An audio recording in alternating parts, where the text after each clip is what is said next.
A title defense begins against an opponent all too familiar. Last season's number 1 meets last season's number 2. It's the Anchorage Bucs and the Matsu Miners to begin year number 45 of the Bucs. Anchorage Bucs baseball is on the air. Welcome inside our Mulcahy Stadium press box alongside Milo Hoffman. My name is Alex Burstein. A great day for baseball, a little cloudy, but baseball is back here in Alaska and it's ready for a good season. Yeah, I mean, Alex, you got to expect a little cloudy out here in Alaska. This is actually pretty good weather, some sun peeking in, but my goodness, I am so excited to be here. The season is finally here. Watching those players go out there in those last couple days of practices was really exciting, but it doesn't get more exciting than actually the real thing. Another team is in the other dugout, so that's what you want to see. And this game especially has a lot of importance because it's the rematch of last year's championship that wasn't played. Rain postponing or canceling the championship series. The Bucs get named champions for the first time since 2019, but there wasn't any games played. Obviously, much different players on both sides, but you still feel that energy in the stadium. Every year, the players are switching out from these teams on both sides. But yeah, you said it, a rain delay. No one wants to win a championship in a rain delay. So I know this is game 1 of the season, but there is some of a rivalry between the Matsu Miners and the Anchorage Bucs. There's only a select number of teams in the entire league, so obviously there's a rivalry between everyone. But yeah, you don't want to win in a rain delay, so this day starts revenge for every team trying to get on the Bucs. And the Bucs, you know, they're defending champs. They take it, whether or not, you know, it was a rain delay or it was a sunshine, beautiful day out there playing baseball. Defending champs, but a brand new head coach for the Bucs in this 2025 season. Joe Silva taking over as the head coach at Benedictine Mesa, was the coach of the year in the conference last season. A rougher 2025 campaign, but a budding young coach, and we had a chance to catch up with him ahead of today's first contest. Alex Burstein here with Bucs head coach Joe Silva ahead of today's opening day. Coach, how are the first few days in Alaska been treating you? Oh, they've been great so far. It's awesome to see the boys out here flying around, taking swings, throwing, getting ground balls, getting to know each other, right, and getting ready for a great summer. And then obviously only 3 practices under your belt, but have you noticed anything about the team, how they're gelling so far? Yeah, no, I think we got a collective group of guys that are, you know, here to work hard at the end of the day, but they keep it light. They like to have fun, and, you know, seeing the personalities and how they mesh, and I think that'll continue to evolve throughout the summer. Who's taking the mound today on opening day? We got RJ Rouet going on the mound. Awesome. And how did you kind of come to that decision? Yeah, you know, with the schedule layout as is, right, today, tomorrow against Matsu, so we figured, you know, 18 innings to see what we have. You know, we have a handful of two-way guys, and RJ was the one that we, you know, felt good with, and, you know, going to continue to see guys, you know, compete and, you know, get their, you know, opportunity when their number's called. So, yeah. Do you have any coaching philosophies that fans should be aware of? Any way you like to coach game in particular? Yeah, you know, I'm an offensive-minded guy, right? I want the hitters to, you know, be free and easy, you know, not to create robots, but at the end of the day, right, understanding situational hitting is important, right? You know, but, you know, these guys will continue to gel with each other, but I ask for, you know, very few things, right? Energy and effort, right? You know, attitude, control the controllables, right? And, you know, the mental game in ways that we can grow as ball players and as individuals. And then finally, game 1 today, any goals you have for the season as a team?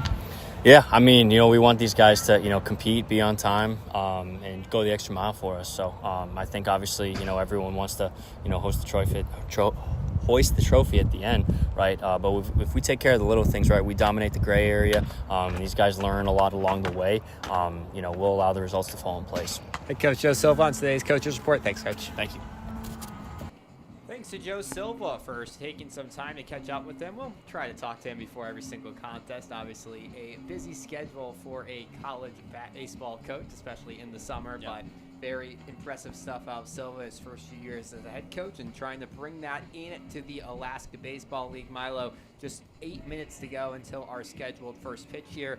A lot of exciting faces on this Bucs team. Is there 1 or 2 players you're extra excited to look for in the starting lineup? There's a couple of guys that I got my eye on. Taurus Murray is going to be leading off. We'll get into the lineups as we go along here. But Taurus Murray committed to Oklahoma, actually, out of high school, then spent a couple years with Navarro College. But recently, as of a couple days ago, he just committed to Alabama A&M in the SWAC. He has tons of speed. I've been watching him in practice these last couple days. He's a defensive demon out there in center field. He's going to track everything down that he absolutely can. And watch out for some sneaky pop. He had a couple to the wall out in BP a couple days ago in practice. So Taurus Murray also very, very energetic. You'll hear from him in a couple minutes on our pregame show as well. Yeah, that's a perfect segue into our starting lineups for tonight's contest. Murray will be the leadoff man for the Bucs, but we'll start things off with the visiting Mat-Su Miners. We mentioned second place last year in the Alaska Baseball League,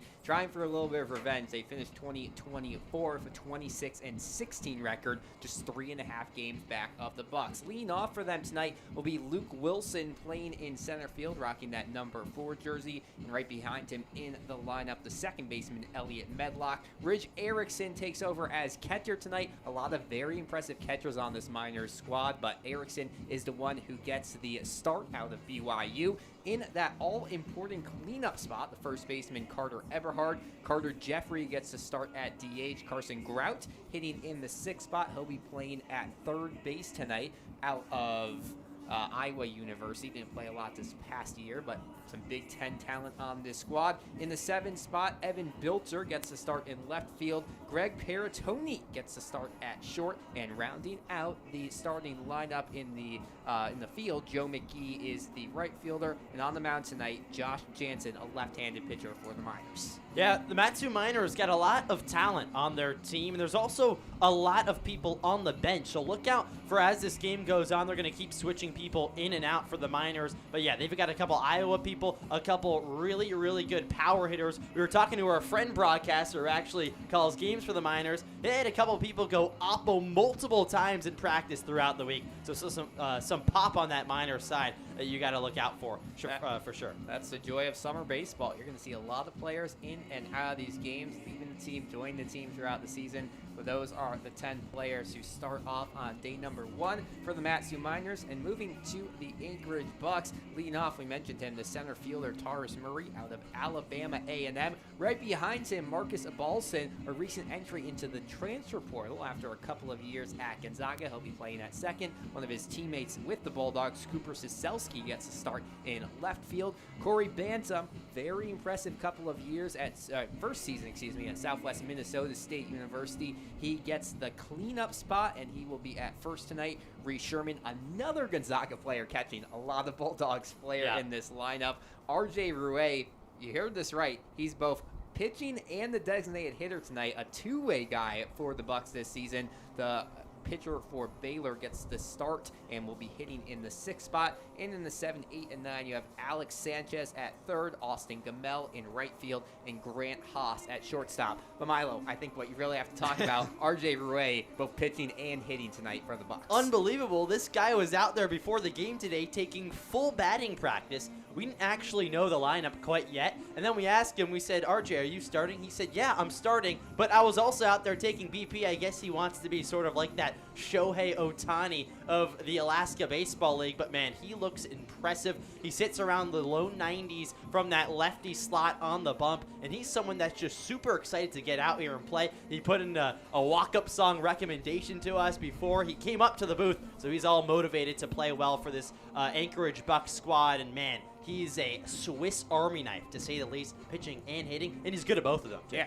hasn't hit in a couple of years in college, but trying something new out this summer might as well when you are in Anchorage. Well, just about 4 minutes until first pitch, and as you mentioned, Milo had a chance to talk with Taurus Murray ahead of today's contest, so let's listen to Milo's chat with the center fielder. Milo Hoffman here, joined by Taurus Murray. Taurus, what are your thoughts ahead of this first game of the season? I'm excited. You know, it's a new opportunity to be out here in a great land to play ball, and I'm just looking to have fun. What are a couple of things that you're looking to improve most on this summer? For me, it's more of just to get stronger and, staying within my approach. I think that's something I could do here, just working on summer ball, working on those things. What are the vibes surrounding this team throughout the first couple of days of practice and now heading into the first game? Oh, I love it. It's fun. Everyone's out here ready to have fun. Everyone's, just great camaraderie already in the first, couple of days. So, how do you feel about being out here in Alaska? First time for you? Oh, yeah, first time. It's great. It's beautiful. Very scenic, just a great place to play ball, in my opinion. And what would it mean to pick up a win here in the first game? Oh, it'd be ecstatic. This is something that I think would mean a lot to the guys, the coaches, everyone's first time being out here, so getting that first dub would be something that's amazing. All right, thank you so much. Yes, sir. Thank you. And there you have it, Milo's talk with Taurus Murray, today's center fielder and a recent commit to Alabama A&M. You were mentioning it, Milo, but a very exciting player to watch on this year's Bucs squad. Yeah, Taurus Murray, I mean, he just committed a couple days ago. Players are going through this process as the season gets started here in the Alaska Baseball League. But man, he has all the energy you could want in the entire world. He's speedy, that's why he's out there at the leadoff position, and he is a defensive demon. Like I already said, out there in center field, he'll track down the balls. Every time he hits BP, he goes straight from the cage all the way outfield because he's so desperate to get some action out there. The ball gets hit to him, there's a good chance it's being caught. And I think that's one of the interesting things you bring up about this summer collegiate league baseball, especially in this first 9 for the Bucs. You have players who are just finishing the start of their JUCO career, who are in the transfer portal, and you have guys who are kind of steadfast members of their D1 teams and are not looking to move on. You look at tonight's pitcher, RJ Rouet, who's been a part of this Baylor rotation for a couple years.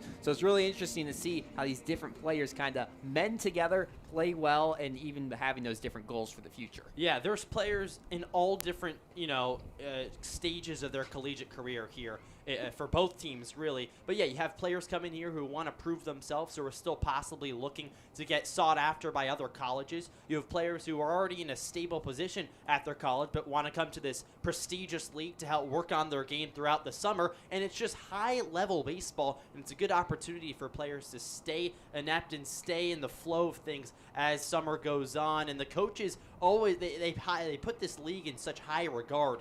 Collegiate coaches send their players out here for good reasons, and that's to keep working on their game in such a good environment, and they'll do that for the next 2 months. Yeah, those head coaches, as you mentioned, Joe Silva and Tyler LeBrun for the Miners, meeting at home plate right now, going over the dimensions and all of that for today's contest at beautiful McCahey Stadium. Small crowd on hand for some Game 1 action. Chilly, our temperature here at first pitch in a couple of minutes, going to be 56 degrees, but not a peak of sun to be seen here in Alaska, so it feels a lot colder, especially up here with the wind in the press box, but even on the field, it feels like more like the mid-40s right now. No, exactly. Once you get up here in the press box, you got to put your sweater on for sure. But down there, it's a little bit warmer, and it's very exciting, your opening day.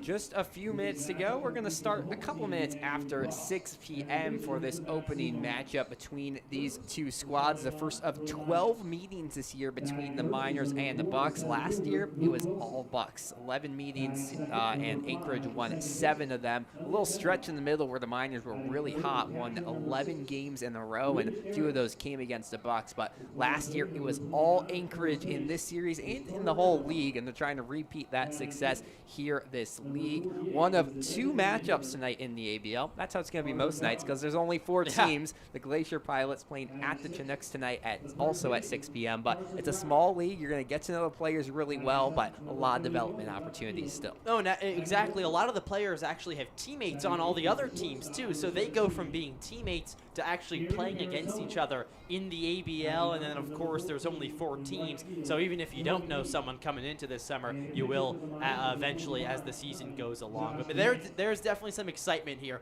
at the stadium. I know you said it's a limited crowd, but there is crowd in the stands, a couple people down the left field line as the PA announcer goes through the starting lineups. And Taurus Murray takes over at third base down that line. Man, it's just exciting, Alice. I'm so excited that the season's starting. You can tell that the players are also just as excited. Yeah, I mean, we're not really able to see who the fans are below us with our press box, but a beautiful stadium here in Anchorage, Alaska. After this, we'll have the national anthem, and then it will just be about time for first pitch here. That's the best words in baseball. On opening day, it's extra exciting. Oh, yeah, first pitch. I don't know. We'll go down. There could be some other sayings that are better than first pitch. Maybe last pitch. Play ball. Play ball. But, yeah, no, it's super great to see these teams finally out there. And I saw a couple players talking to each other pregame between the 2 teams, between the Bucs and the Miners. Of course, these coaches don't know each other because our coach is new, Joe Silva. But a couple of these coaches for both sides and in the entire ABL have been with teams for a while. They built an environment between their teams that they, lean on heavily. So, yeah. And just about time for national anthem. We'll turn it over to that and be back in just a second. You're listening to Anchorage Bucs Baseball.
Well, there you have it. Play ball here for Game 1 of the Alaska Baseball League season between Matsu Miners and the Anchorage Bucs. RJ Rue on the mound tonight for the Bucs. Will meet those starters once again here quickly. We mentioned Rue pitching. Catching for him tonight out of Gonzaga University, Reese Sherman. Corey Bantam gets a start at first. Marcus Balson at second. Grant Haas gets the shortstop start. And Alex Sanchez over at third. A very impressive infield for the Bucs this season. We've seen them in practice the last couple of days. They've turned some very impressive plays. We'll see how they can do it in an actual game setting. And around the outfield in left, it'll be Cooper Sasilski,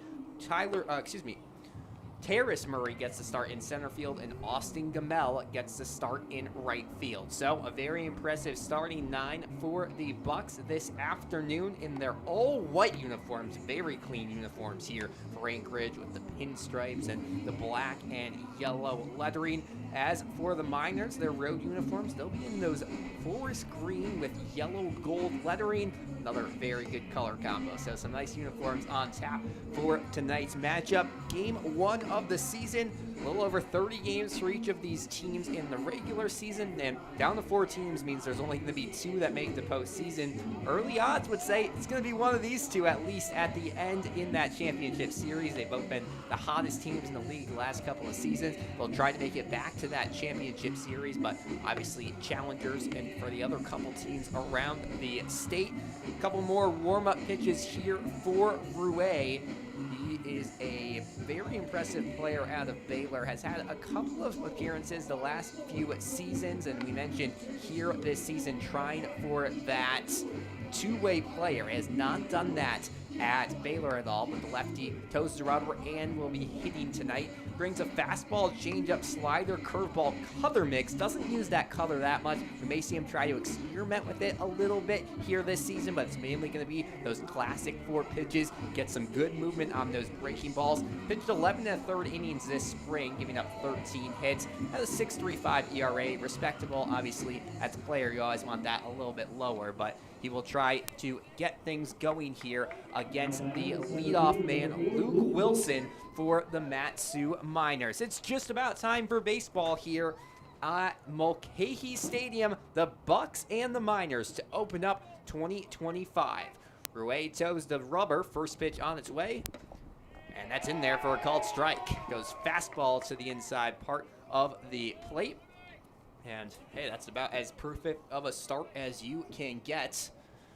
Next pitch on its way, and that one will go low. Wilson out of Johnson University had a very successful season, went 36-18, made it all the way to the NAIA National Tournament.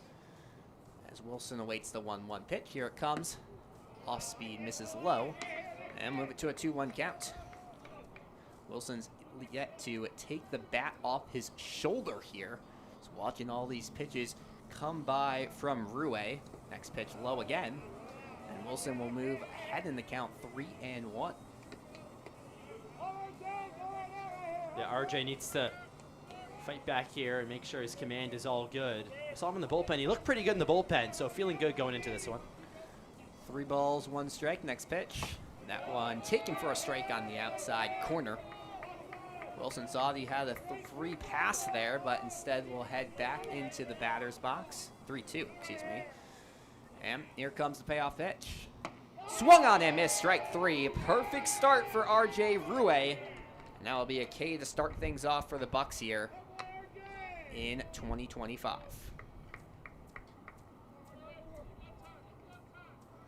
Well, that'll bring Elliot Medlock to the plate, the second baseman for this Bucs squad.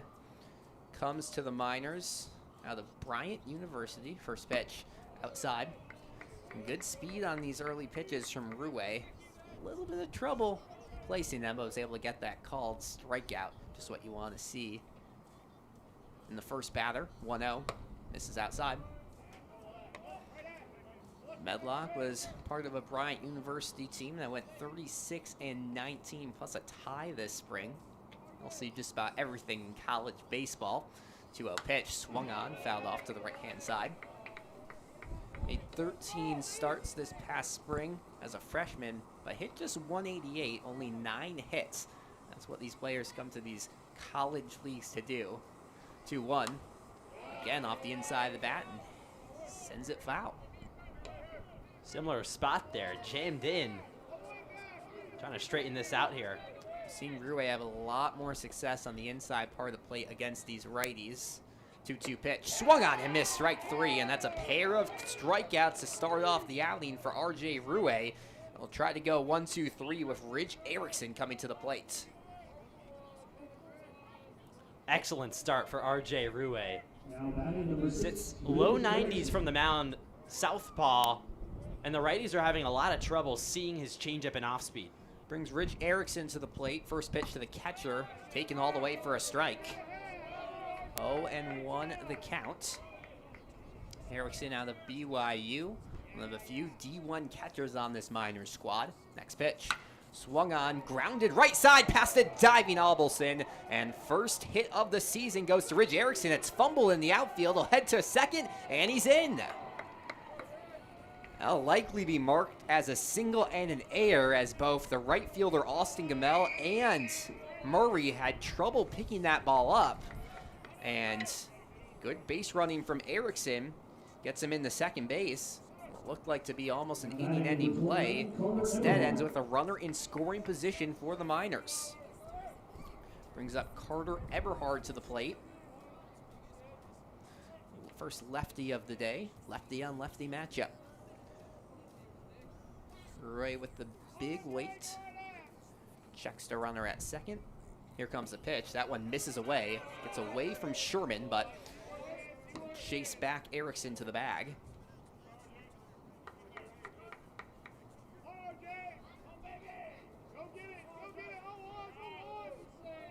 Eberhard of 8 starts this spring for Cal Baptist University. His teammate Austin Gamel in right field right now for the Bucs.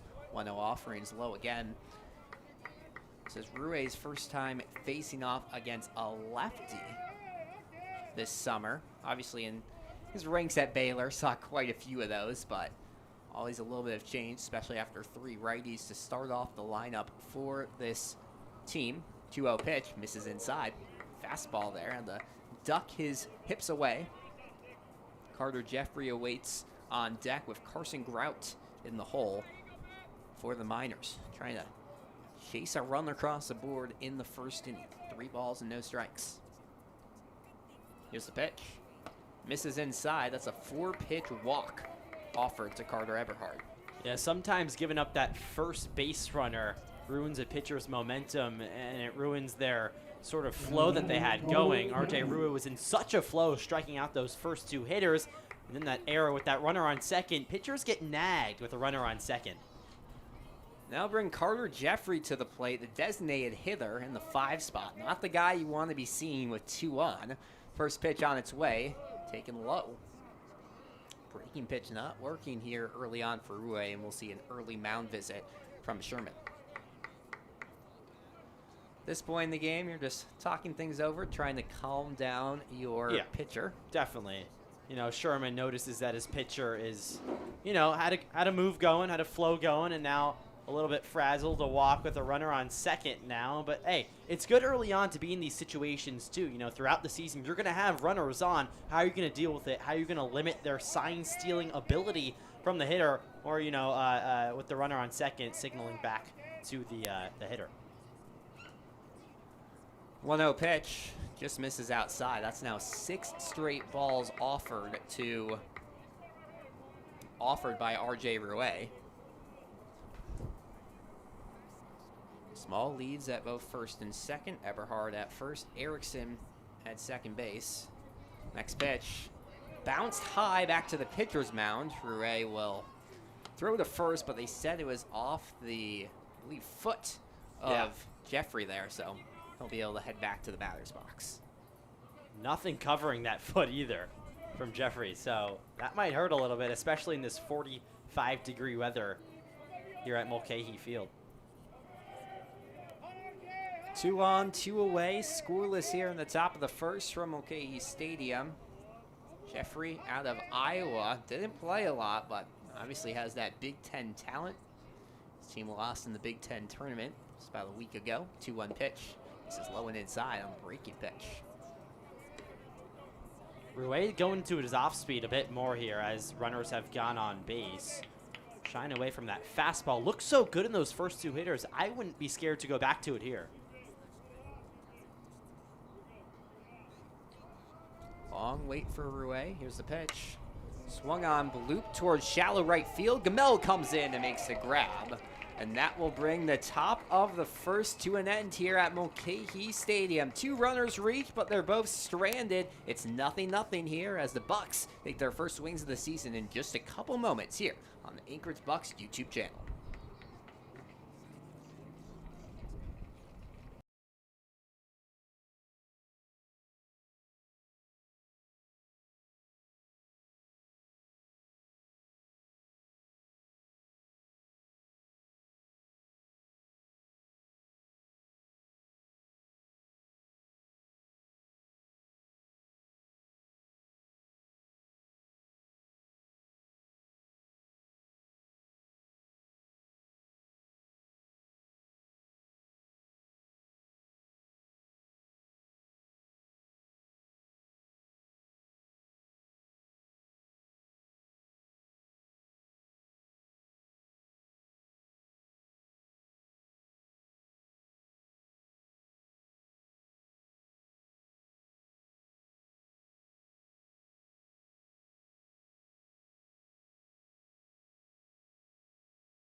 Back to baseball here at Mulcahy Stadium. Alex Burstein doing alongside Milo Hoffman as we head to the bottom of the first inning. Opening day here between the Bucs and the Miners. Josh Jansen taking the mound for the first time this season. The University of Wisconsin Oshkosh. Another lefty on lefty battle here today between the 2 pitchers. Taurus Murray comes to the plate to lead things off here for the Bucs. First pitch on its way, and that's a fastball. It's middle of the plate. An early 0-1 count. Yeah, good matchup for Taurus Murray. I like the lefty on righty for him. Next pitch on its way. That one misses a little bit low on the breaking pitch.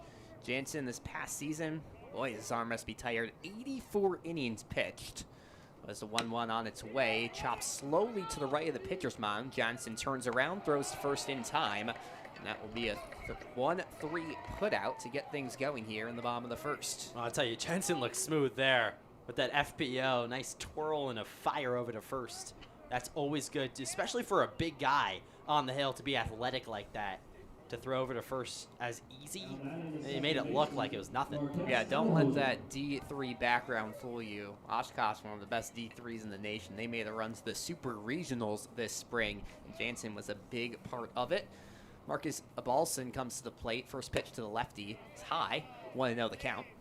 Balson, a recent entry into the transfer portal, has played sparingly. 20 games across 2 seasons at Gonzaga. Next pitch inside of the move his right shoulder out of the way to avoid getting hit there. Native of Mercer Island, Washington. Had 1 hit this past season for the Bulldogs. 2-0 pitch. That's 1's low. Balson, the patient plate appearance here. The opposite of what we saw against Murray. Who chased an early one, got out on it. 3-0. It's down the middle. Keeps Jensen in the count for now. Balson just ramped up his sophomore season. A couple years of eligibility remaining. 3-1 pitch. Swung on and missed. Fooled by the movement there. And a full count now to Balson as the Miners look for 2 quick outs. Here comes the payoff pitch. Misses outside. And the Balson will head to first as the first base runner of the season for the Bucs. 1 on, 1 away. And Cooper Soselski come to the plate. A Balson also has speed. Not your typical two-hitter, but lineups have changed throughout the years, and he's definitely a steal threat out of Gonzaga. Another one of those Gonzaga players, Cooper Siselski, comes to the plate. Righty swings at the first pitch and misses to an 0-1 count. One away, 0-1 count, and a runner at first base. One's all across the board here in the first. As big left-hander stares towards first and fires. One sent straight back our direction. Beautiful press box here at Mulcahy Stadium. Lights are on. It's not going to get dark, but with the clouds in the sky, a little extra visibility for the players on this Monday night. 0-2. This is high. Both of these pitchers so far seen iffy control early on. Ruay definitely has the faster stuff, but maybe some more break out of Jensen for the Miners. 2-2 the count. Here's the pitch. That one poked to right side and through. Turning second is a Balsa, and he'll stay. That's a one-out single for Cooper Siselski. Bucs are in business, first and second with just one out. Siselski against the lefty goes with the pitch. When you're given an outside pitch, you're taught to go with it, and he did just that. Collapsed on his front foot, but still enough power to squeak it through that right side of the infield. So the Bucs have something going here in the first inning of the season. And now you have one of your power hitters at the plate. Corey Bantam, the big left-handed hitter, playing at first tonight and in that all-important cleanup spot. First pitch taken all the way for a strike.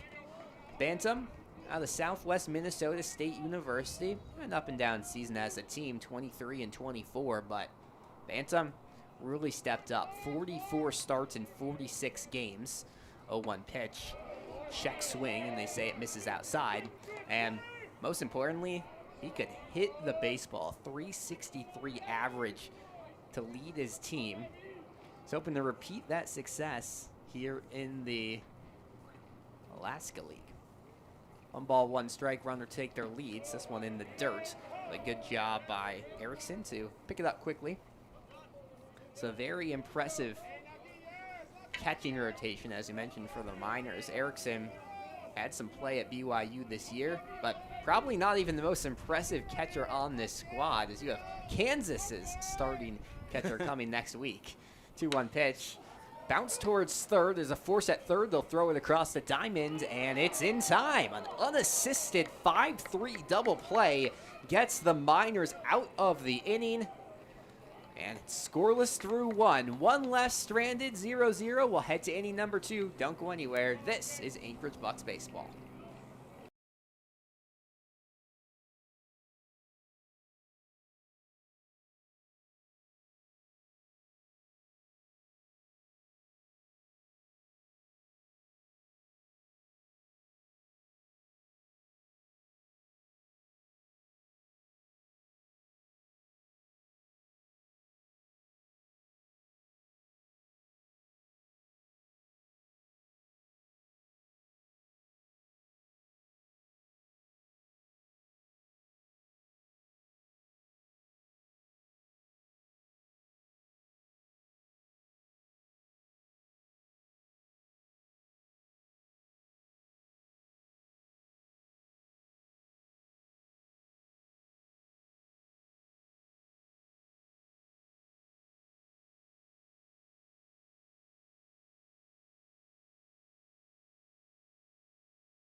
Well, both teams threatened, but neither team could score in the top of the first or bottom of the first, so it's scoreless as we enter the second here at Mulcahy Stadium between the Anchorage Bucs and the Matsu Miners.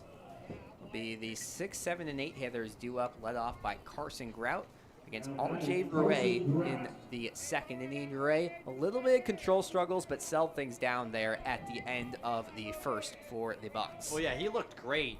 And then a couple runners got on, got a little bit frazzled. But, yeah, he's back on the bump. I expect a lot of heat. First pitch to Grout, the lefty, misses outside. Grout, another player out of Iowa. I mentioned two of those guys for this Miners team back-to-back in the lineup alongside Carter Jeffrey as a big swing miss on the breaking pitch. That's nasty. The horizontal movement on that one. I wish I had the exact measurement, but, man, that looked like it was hitting the hitter. With that slider very well, the 1-1 inside. As Grout moves ahead in the count. Didn't play this past spring with Iowa, can really play around the diamonds. Third base, can pitch, middle infield. As he gulps this one towards shallow center field, Murray coming in and it drops. So a single for Carson Grout, the leadoff man is aboard. He's got a little piece of that and dipped it towards center field. Yeah, off the end of the bat, you could hear it from up here, but Taurus Murray put his glove up as a little deke, but it obviously didn't work with no one on, but nice to get on for the Miners. Bring Evan Biltzer to the plate of the Colorado School of Mines. Utility guy, just finished up his redshirt sophomore year and was very impressive. Hit .391 in 45 games played. Wasn't a great season for his school, 13 and 34. This pitch misses high, 2-0 the count, but he sure got his hits in. A couple of big games. It's part of a 68 hit spring. 2 balls, no strikes. Small lead at first by Grout. Another one misses the zone here from Rouet.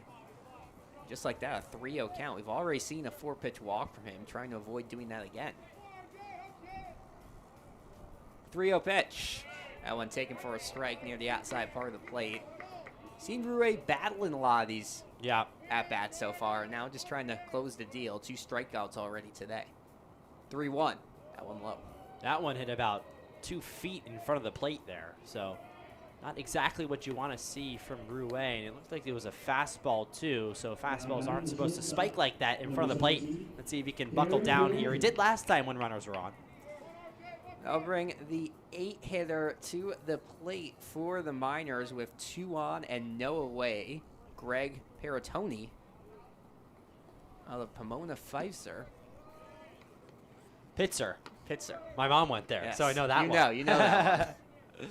2 schools that play together on the D3 level. He's actually on the Pomona side, but teammates with plenty of Pitzer players. 1 ball, no strike. Next pitch. Good movement on that one. Finds the zone. Evens out the count at 1 apiece. It's so important to establish a strike zone with that off speed. You throw it down and away, get a chase, but also pummel it into the zone so players are off balance. Next pitch. It's in there again. And a little bit of a rhythm finally here out of Rouet. Tries to slam the door here, up 1-2 in the count. Scoreless in the top of the second. It just misses outside with that fastball there. Just missed. Fastball looks like it has some tail, some left to right movement. Possible 2-seam from R.J. Rouet. 2 balls, 2 strikes, 2 on here in the top of the second for the Miners. Next offering breaks a little too high. And I'll bring it to a full count here at Mulcahy Stadium. Beautiful day for baseball. Looks like some Legion action right out of center field. Past the wall. The payoff pitch hit high towards right field. Slicing foul. Gamel chasing after it and won't get it before it hits off the fence. So showing some pop off the bat there is Peritoni. I'll try to straighten that one out. We've seen a lot of those balls out to left field tailing in BP. It makes it a very difficult job for the right fielder, Gamel, for the Bucs today. Yeah, especially for Gamal, who also is an infielder, spent a lot of time throughout the week playing shortstop, playing second base. So out there in the outfield for the first game, see how he fares. We'll do the 3-2 pitch once again. This will be a big out for the Bucs. Here it comes. Hit again towards right field. Gamel chases after it, and once again, we'll head foul. Gamel being tested out there. But yeah, the ball does fly towards that right field fence. Gamel himself actually hit a couple over that fence, so he knows it just as well as ever. You know, I wonder if that went into the decision to put him out there in right field. He hits it out there so much, maybe he knows how it plays. Definitely a possibility. Here's the third time we're doing the 3-2. Swung on and missed strike 3 on the breaking pitch. Third strikeout, all swinging out of Rouet, and that's a big first out. That breaking ball has so much movement. You pummel some fastballs by him. He's late on them. You see the foul balls down the right field line. Switch it up with the off speed. That'll fool you. Brings Joe McGee to the plate. First pitch misses low. The St. Mary's College freshman was part of a team that won the West Coast Conference against a lot of guys on this squad for the Bucs. Pitch gets in there for a strike via both San Diego and Gonzaga, but was not part of the traveling roster, so wasn't playing in the NCAA regional this past weekend. Decided, hey, I'll head down early to Alaska. Now getting the start in game number 1. Next pitch on its way. That one fouled off to the left-hand side. And we'll move it quickly to a 1-2 count. Yeah, there's almost like a bonding experience from all the players who come out here in Alaska. Everyone's sort of like, this is amazing. And we're playing baseball, and we're kind of, you know, stuck out here. This is all we got. And a lot of these guys just haven't been here before. Right. There's a few locals. So 1-2 pitch misses, gets away. They'll throw down the third, and the tag not applied in time. Kind of a little bit of a high throw there from Sherman. And just like that, both runners advance. Carson Grout takes third. Evan Bilter into second. And 2 balls and 2 strikes. Now this is a dangerous situation. The lefty Joe McGee at the plate. Going into right field here, easily plate 2 runners. The 2-2 pitch. Fouled back.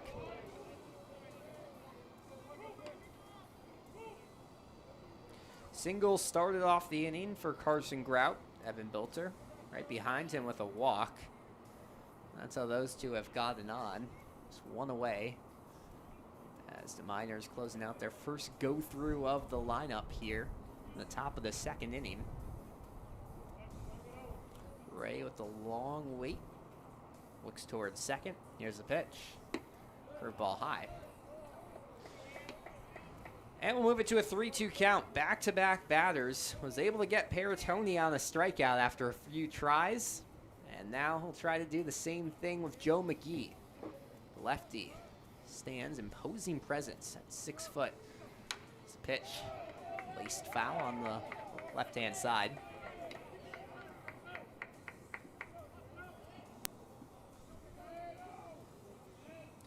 To it so far today for the Miners. They're hoping the third one could add a couple of runs onto their total. Here's the payoff pitch. Once again, fouled off. Joe McGee battling here. Didn't play much at St. Mary's, so this is some of his first in-game reps in a while, but was excellent at De La Salle High School in Concord, California. Hit .374. 4 home runs, 3 triples his senior year. That means he has some pop in his bat. A 3-2. That one misses inside. Bases loaded now for the Miners. With just 1 out of the way, it's turning into a dangerous situation for the Bucs defensively. Yeah, excellent at bat from McGee. Really battled a couple foul balls, and then to lay off that off speed down low, that's tough, and you need the patience to do so. Luke Wilson comes to the plate. The center fielder struck out his first time up. Chases a high fastball. Looked way off balance on that one. And hey, the Bucs could really use another strikeout here. Anything else likely bringing a run in. Here's the 0-1 pitch. chase that one foul. Bases loaded, one away, scoreless game here at Mulcahy Stadium in Anchorage, Alaska. Already 3 strikeouts today from Rouet. Trying to put a 4th one here, the 0-2.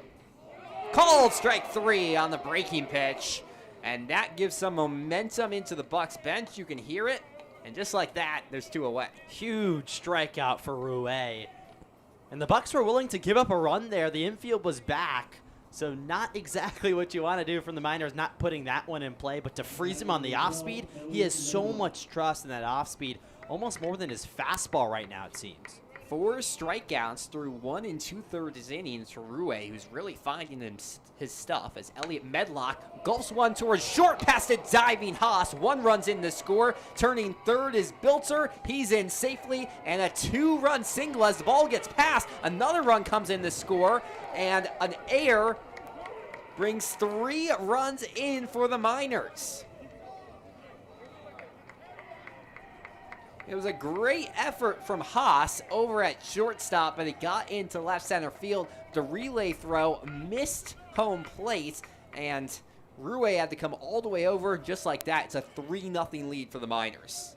Yeah, that is a dagger for Rouet, especially getting that strikeout. Now 3 runs in. Still has to keep composed and work out of it. Breaking pitch in there for a strike to Rich Erickson. And you know, that definitely rattles you as a pitcher, especially when with the air that could have been less. 2 of those runs were going to come in, but that 3rd one, you really hate to see it as a pitcher, to just see that happen. 0-1 pitch, misses outside, and we'll even out the count at 1 apiece. Erickson reached on a single and then advanced to second on an air. His first time up. 3-0 Miners lead here. Fastball finds a strike zone. Just means the Bucs gonna need some offense in the next couple of innings, and plenty of guys who can supply it as they try to figure out Josh Jansen. 1-2 pitch, misses high. Miners, though, they're not done quite this inning. Medlock still dancing out there at second, not being checked super closely by either of the middle infielders. Lefty Rouet fires, hit towards second, and on one knee, Abalson makes the grab. Not before 3 runs come across the plate, though. A big top of the second for Miners, bit of a 2-out rally. They lead 3-0 as we head to the bottom of the second. You're watching Anchorage Bucs baseball.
To the bottom of the second here at Mulcahy Stadium, and the Bucs need some offense, trailing 3-0.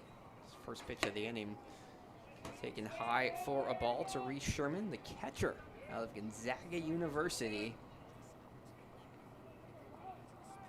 Beautiful day for baseball. He's Takes another pitch for a strike.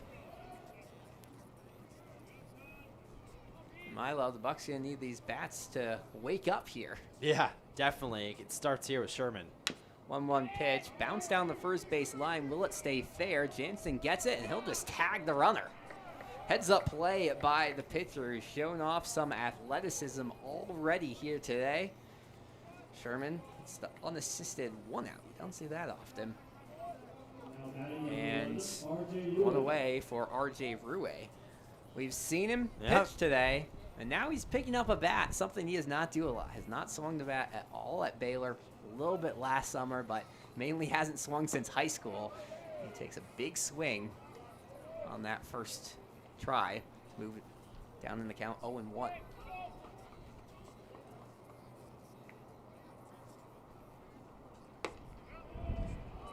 Next pitch outside, evens out the count at 1 apiece. Miners leading 3-0 here, bottom of inning number 2. RJ Rue at the plate for the Bucs. Fouls this one back. Hey, he got a little contact. Maybe a little bit of a confidence boost once you get the ball, a bat on the ball for the first time. Oh, of course. And I saw him out in batting practice. He looked confident as ever. So I expect him to do well at the plate throughout the season. And it starts here. Let's see what he can do. A 1-2 pitch. Just misses outside. Not a lot of times you'll see a player take BP and then head to the mound during starting lineups. Well, Shohei Ohtani does. Hey, that's true. It's a good comparison to have if you're RJ Rue. Next pitch on its way. Fouled back to the left-hand side. You know, he's seeing a lot of the same pitches that he throws. That off-speed from Jansen cuts away from the lefties. Rue stays on it, fouls it off. And that's part of it. You know pitches very well when you're a pitcher. Exactly. Now it's just about timing up the swings. He's having a little trouble doing that, saying a lot of these foul. 2-2, still the count here on RJ Rue, excuse me, sophomore out of Salina, Texas. Next pitch. Fouls it off again. Do it again. It's always going to be interesting to see how the weather affects these players, but especially someone like Rue. Grew up in Texas, high school ball in Texas, college ball in Texas. You're used to that heat, especially in June. And now you're playing in the 50s. 2-2 pitch. Bounced foul on the right-hand side. It looks like Grady Ferris, if I'm not mistaken, is warming up in the bullpen of the Bucs too. So we'll see how long Rue goes out on the bump. He's still in there hitting, of course. Cal State Fullerton product. Ferris. 2-2 swing and a miss. A little off speed there. And first strikeout of the day for Jansen. He'll take that one. 2 up, 2 down quickly here for the Bucs. Brings Alex Sanchez to the plate. Third baseman. Hasn't really seen any action in the field yet today. Now trying to get something done at the plate. 1 ball, no strikes on Sanchez. Looking for a home next season. He bounced this one towards third, easily played by Grout. Puts it across the diamond in time. They say his foot was on the bag. Good play by Eberhard. And a 1-2-3 inning here in the bottom of the second. It's the Miners 3, the Bucs nothing. We head to the third. Don't go anywhere. This is Anchorage Bucs baseball.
Back here at Mulcahy Stadium, and we have our first pitching change of the season. Cade Finazzo comes in to relieve R.J. Rouet, who goes just 2 innings in his opening day's start, giving up 3 hits, 3 runs, 2 walks, and 4 strikeouts. When they had those strikeouts, it was really good, but an up and down first outing for Rouet. Yeah, you know, Rouet looked good to start, and then, of course, he gave up a couple runs, one of those not earned. But his off-speed stuff looked really good, and that's something to build on for R.J. Rouet. He established that off-speed. A couple of those lefty hitters were having trouble with it. And then he's got to work on his fastball from what I saw. Just that command to keep it in the strike zone. It makes him so much more dangerous. But excited to see what Cade Finazzo has. Yeah, we'll see our first right-handed pitcher of the game as Finazzo's first pitch fouled off to the right-hand side, offering to Carter Eberhard. First baseman who walked his first time up. Finazzo out of Cal Baptist University. One of a few Lancers on this Bucs squad. Next pitch, low. Finazzo standing at 6'4", 200. Pitched 4 1/3 innings this past spring. Was scoreless outings in 3 of those 5. A lot of these guys you'll see as relievers in college, but may have a chance to have longer outings in the summer, or maybe their coaches say we might try to transition you into that starter role. This pitch misses outside, just like that, a 3-1 count. Yeah, Cade Finazzo's hip right here is extending just a little bit. It's flailing outwards, causing him to miss outside. Next pitch, misses again. Looks like a bit of an overcorrect there. But Cade Finazzo looking for some innings. He said out of Cal Baptist. He has a lot of arm action from that righty side. It makes it tough on right-handed hitters. We'll see what he does here against his first right-handed opponent. Yeah, Carter Jeffrey, the designated hitter, who lined out to end the first inning. One of only a couple guys now for the Miners who hasn't reached safely here today. His first pitch misses for a ball. 1-0 the count. Finazzo works with a simple fastball, changeup, slider rotation.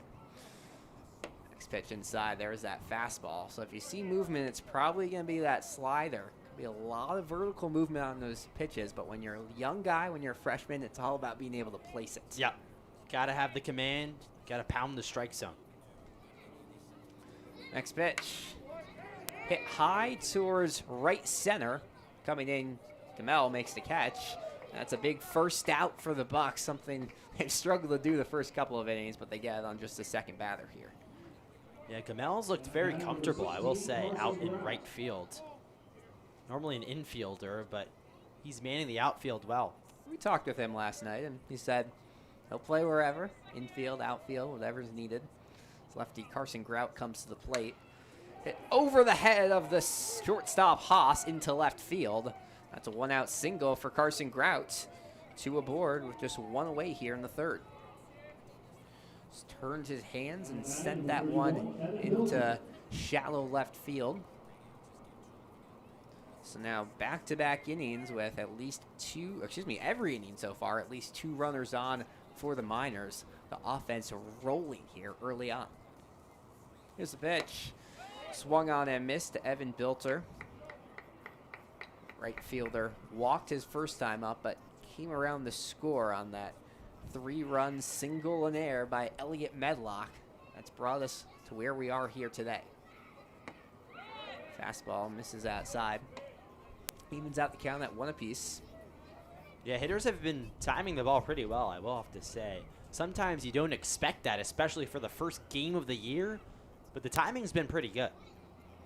You got to remember with these college players, while it is the first game of a new season, a lot of these guys, especially the D1 guys, they were playing just a week and a half ago in their conference tournaments in the end of the regular season. A few guys for both these teams currently playing in the NCAA regionals and will be back in the next week or so, but a lot of different options for this team.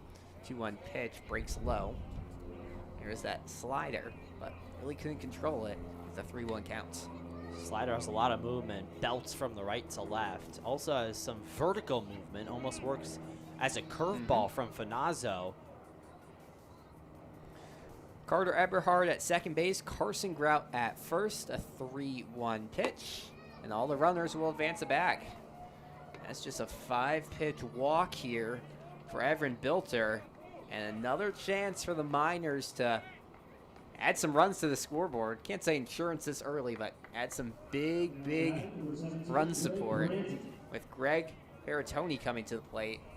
Yeah. He struck out his first time up, but we saw those big, big swings out of him. Bucs willing to give up the run, infield back. First pitch, fouled off to the right-hand side, high.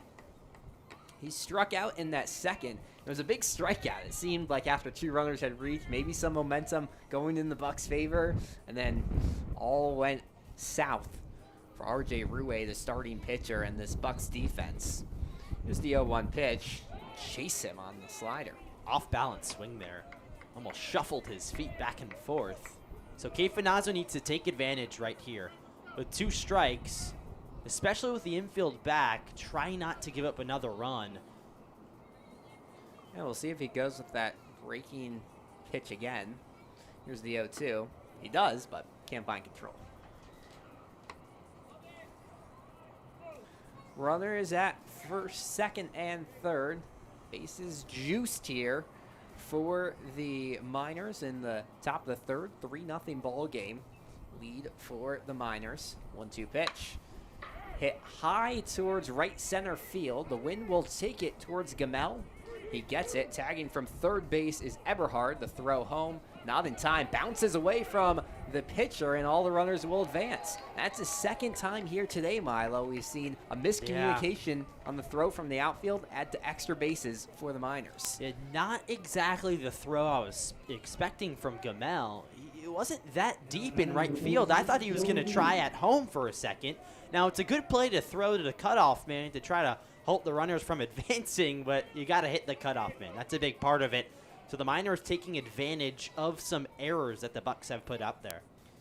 RBI sac fly as Joe McGee takes first pitch for a ball. 4-0. Miners now in complete control of this one, and the bigger problem is the Bucs haven't shown any offensive momentum in their half innings. Pitch misses inside. It's been a good job so far by Reese Sherman, having to work with 2 pitchers already that he hasn't worked with much in the past, to stay in front of these balls, not let any pass balls go by him. 1-1 the count. Next pitch, fastball misses outside and low. Continuing to see some control issues out of this Bucs pitching arsenal. 2 balls, 1 strike, 2 away. Grounded right side, backhand by Bantam. He struggles with it, flips to first, and it's still in time. 3-1 putout gets Joe McGee. 2 runners stranded for the Miners in the top of the third, but hey, they still get 1 across the plate. It's Matsu 4, Anchorage 0. We head to the bottom of the third. Don't go anywhere. This is Anchorage Bucs baseball.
To the bottom of the third we go here at Mulcahy Stadium. The Bucs trying to wake up their bats. Just 2 reaches, for the first 2 innings. A walk and a single in the first, but 1, 2, 3 in the second. Now Austin Gamel will try to change that as he takes the first pitch for a strike. the infielder out of Cal Baptist University, playing in the outfield here today. Has had a couple nice plays out and right. This breaking pitch misses outside, evens out the count at 1 apiece. Yeah, Austin Gamel showed pop throughout the week. He had a lot of pop towards right field. He hooks around the ball really well. And it's interesting because as he short hops this to second, the throw in time to first. As I was going to say, he gets the ball kind of golfing to the right side no matter what as that lefty, but unable to do anything with it there. A routine ground out. And it'll bring Grant Haas to the plate with 1 away here in the bottom of the 3rd. Haas, shortstop, just wrapped up his season at Central Arizona College. Comes in at 6'1", 180 as that good middle infield build. We saw him taking reps at second, short, and third, but he gets that shortstop start. And usually a shortstop, one of the leaders on a team. Here's the 0-1. That one will skip and hit him. It skipped and then hit him. You don't see that too often.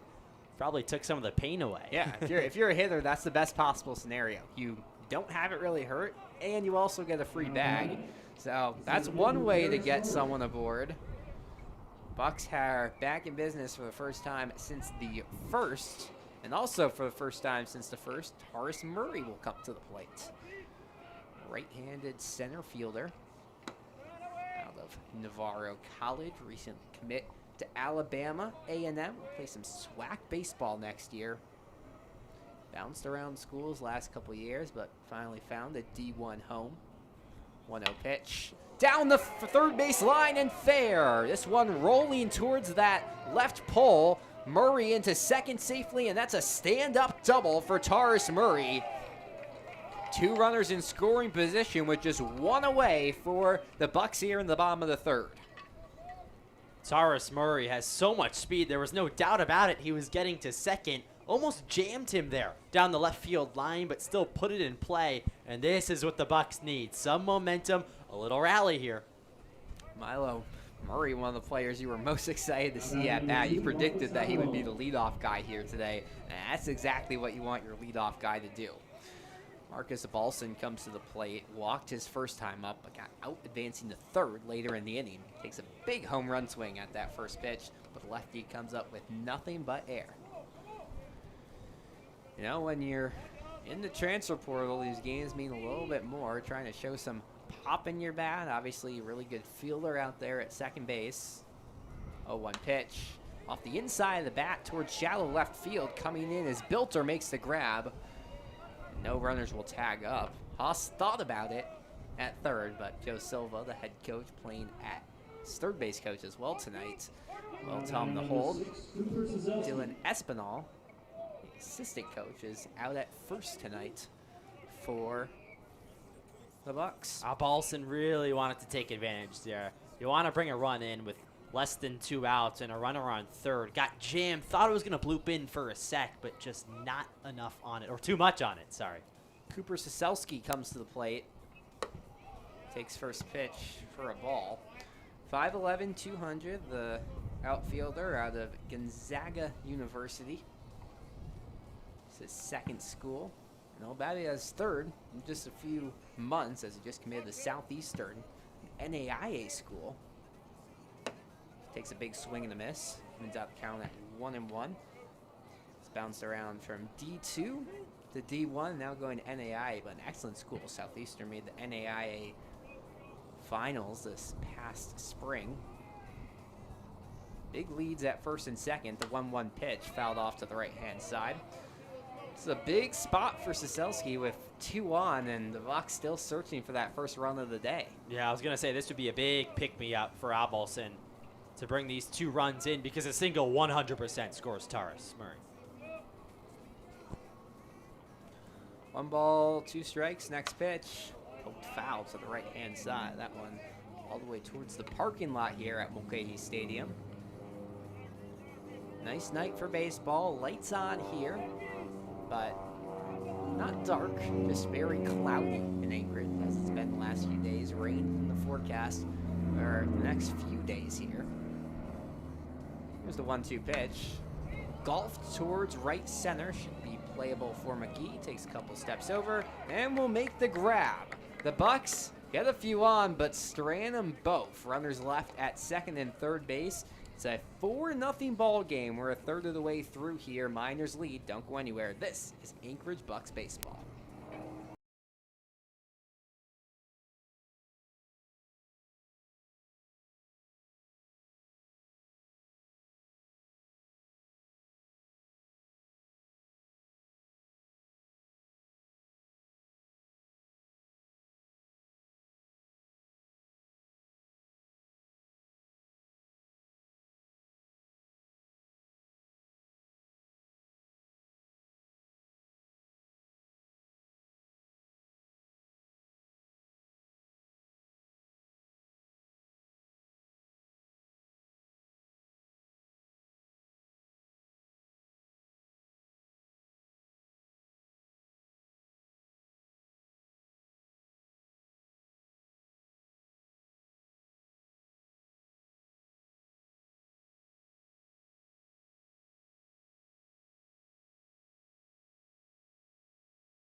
Cade Finazzo will enter a second inning of work here as we head to the fourth at Mulcahy Stadium. Alex Burstein joined alongside Milo Hoffman. Opening day here in Alaska, and the Bucs going to have to come from behind, trailing 4-0, and defense trying to keep that just a 4-run deficit.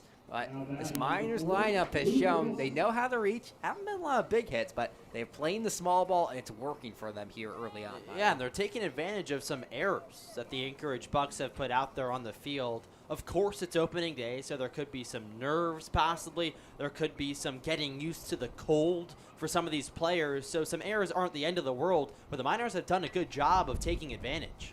Reese Sherman catches the first pitch, and Luke Wilson at the plate, the center fielder for the Miners. The lone guy is 0 for 2. Him and Carson Grout. As he bounces this one, and Finazzo can't get it. That'll be an error on the pitcher. And once again, sloppy play here from the Bucs has led to a runner on for the Miners. Yeah, we just talked about it. Another error for the Bucs, and Cade Finazzo just couldn't come up with that one. Possibly some English on that as it bounced throughout the turf to finally get to him. Almost scuffed up on his wrist. And it's interesting to see because that's something the Bucs were practicing just yesterday. Those comebackers as a pitcher. Struggles there though, and runners on. Breaking pitch misses inside. Just 2 hits today for the Miners. They have, 4 hits, 4 runs off of it, but the big difference has been those 3 errors committed by Anchorage so far today across the infield and outfield. 1-0 pitch to Elliot Medlock, misses for a ball. Medlock reached off of one of those errors back in the second inning. 3 runs came in on that hit. Trying for something similar here as he gulps this towards left field, but easily under it is Siselski. As the line out to left field, get things going here in the fourth. Now batting number 6, Ridge Erickson. Ridge Erickson comes to the plate. Catcher for the Miners, lined out to second his last time up. Reached via single in the first and got the second off of an error. A lot of these players blowing into their hands as the temperature slowly decreases here at Mulcahy Stadium. Runner takes towards second. The pitch is outside. Throw on one bounces in time. A nice tag by Abelson out there at second base. And they get Luke Wilson for out number 2. What a throw from Sherman to bounce it to second base. Abelson wasn't covering actually in time and just threw it to the target. Still got it done. First pitch misses low. That's that Gonzaga to Gonzaga connection there. Catcher to second baseman. They know each other well and applies the tag easily for a big second out. And just like that, now Ridge Erickson could become the third out instead of just the second. But first, Finazzo will have to battle back, down 3-0 in the count. and make that 4-0 a 4-pitch walk offered to Erickson. Bring Carter Eberhard to the plate. Hasn't recorded an at-bat yet because he's been walked both his first times up. We've seen these lefties just have a lot of luck against these Bucs pitchers. They haven't really known how to pitch against them. Yeah, Keith Venazza looks to buckle down here. Runner on first, but it's not the end of the world. Still a 4-0 game for the Bucs. Pitch misses low. Righty on lefty battle here. It's not every day you see two lefty pitchers start off the game. But Finazzo, the first righty in here today. 4-0 Miners lead. Top of the fourth here. This pitch grounded towards second. Alvelson will scoop to second base and get the runner in time. Erickson retired and the side retired as well. Fielder's choice ends the inning. And for the first time in 3 innings, the Miners don't score. But they still lead 4-0 as we head to the bottom of the fourth. You're listening to Anchorage Bucs Baseball.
Well, Joe Jansen looks great, so they're going to let him pitch into a 4th inning here at Mulcahy Stadium. The Miners' left paw has him, southpaw, lefty, has them up 4-0 as we enter the bottom of the 4th here in Anchorage. Product of the University of Wisconsin, Oshkosh.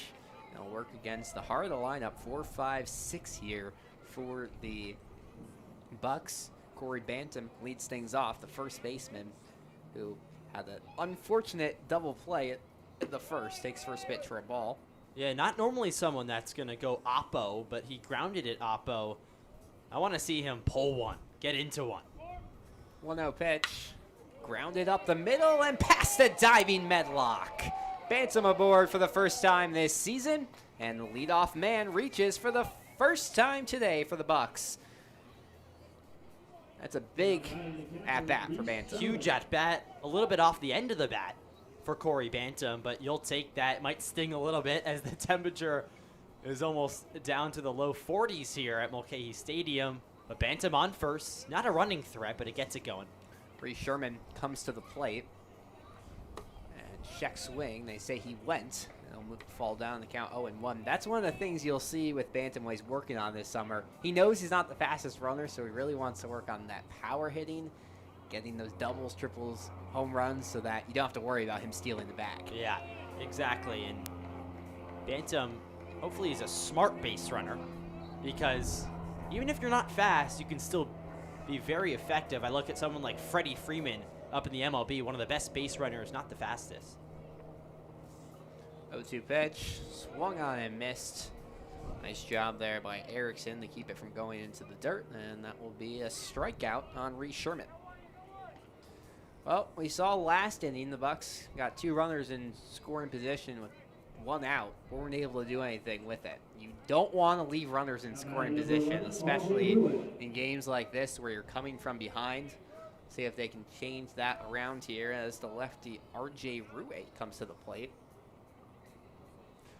First pitch, goes to swing low, and we'll go for a strike. Ruhe, the pitcher and designated hitter. That's why he's still allowed to hit despite someone coming in for him on the mound as he takes the 0-1 offering for a strike, and he'll fall behind quickly here, 0-2. Alex Sanchez awaits on deck. Austin Gamel in the hole, hoping he has a chance to hit this inning. Runner at first base. The 0-2 pitch. Misses outside. Good sweeping movement there by Erickson to keep that one from going to the backstop. Yeah, really good block. But Jansen has done such a good job at getting in front of hitters. Bucs players look up at the scoreboard and find themselves down 1-2, 0-2. It seems like every single at-bat. Long wait. The 1-2 offering once again outside. So, haven't seen a lot of trouble since the first inning from Jansen of placing the ball, but a couple of almost wild pitches here to Rue. He'll take it. Trying to learn patience at the plate. Hasn't swung the bat in quite some time. We'll take another one. Well, Just Rue, like that, we'll get to a 3-2. Yeah, he worked a great at-bat in his first time up. We talked about all those foul balls. Less of the story here. Keeping that bat on his shoulder. Strikeout in the second. We'll see what happens. The payoff pitch. Hit towards center field. Drifting with the wind, and that's going to drop for a single.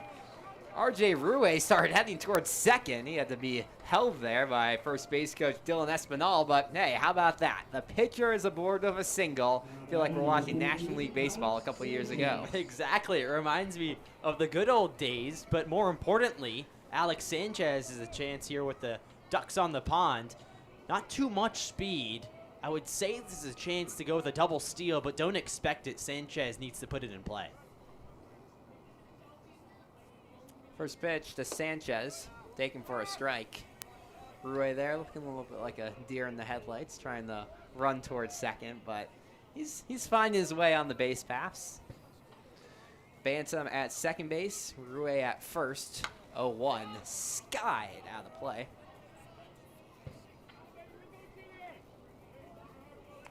Mountains to our left here at Mulcahy Stadium. Beautiful forestry out beyond center field and a whole bunch of ball fields. Wind drifting left to right here, so going out towards right. A big hole between the first and second baseman as well. Wind changing throughout today. 0-2 pitch. Breaks inside. Nice take by Alex Sanchez. Spit on that curveball. That's tough to do, especially when you're down in the count. Maybe choke up on the bat here, put it in play. Sanchez out of Paradise Valley Community College. D2 all region this spring. And he'll bounce this up the middle and through. Turning third base is Bantam. They're going to send him. There's not a throw home. And that's an RBI single by Alex Sanchez. And more importantly, the Bucs on the board for the first time this season.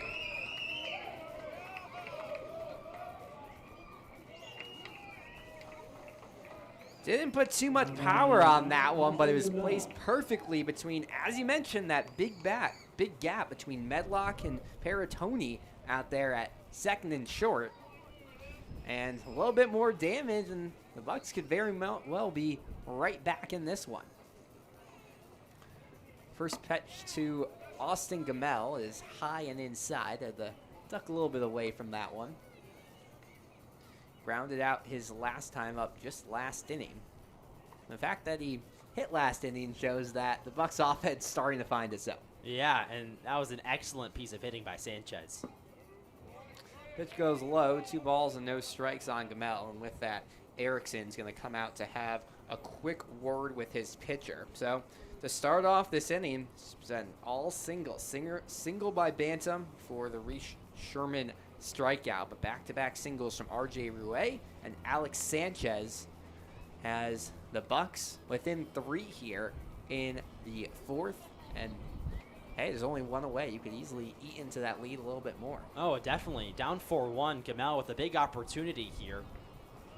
Grounded out his last time up. 2-0 pitch, way high. And we mentioned 81 innings pitched by Jansen. He knows how to go long games, but at a certain point, your arm just gets tired because he has pitched a ton the past few months. Didn't have that long of a break in May. 3-0 in there for a strike, but you wonder how long he's able to go in these early summer league games because his arm just hadn't had that much of a breather over the past 3-4 months. Yeah, especially in this cold weather, it's hard to get hot. 3-1. Hit high towards left field. Drifting back is Bilter on the run. Slides to make the grab. Runners will retreat to their bases. The wind took that one. Looked like it was going to be a routine fly out. Instead, had to get a little fancy there. But an out's an out, and 2 away now for the Bucs. We're going to see a mound visit here and a pitching change for the Miners. So the day is over for Jansen. We'll take a quick break and be back with more Bucs baseball in just a second. 4-1 Miners in the bottom of the 4th here at Mulcahy Stadium.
Well, the day is over for the left-hander Josh Jansen. A very excellent 3 2/3 innings pitch. Really didn't get tested until this inning, and will end up going the line of 5 hits, 1 run that was earned, 1 walk, and 3 strikeouts. But a good outing, and now he'll turn the ball over to Jack Ensel out of Barry University, a Division II school in Florida.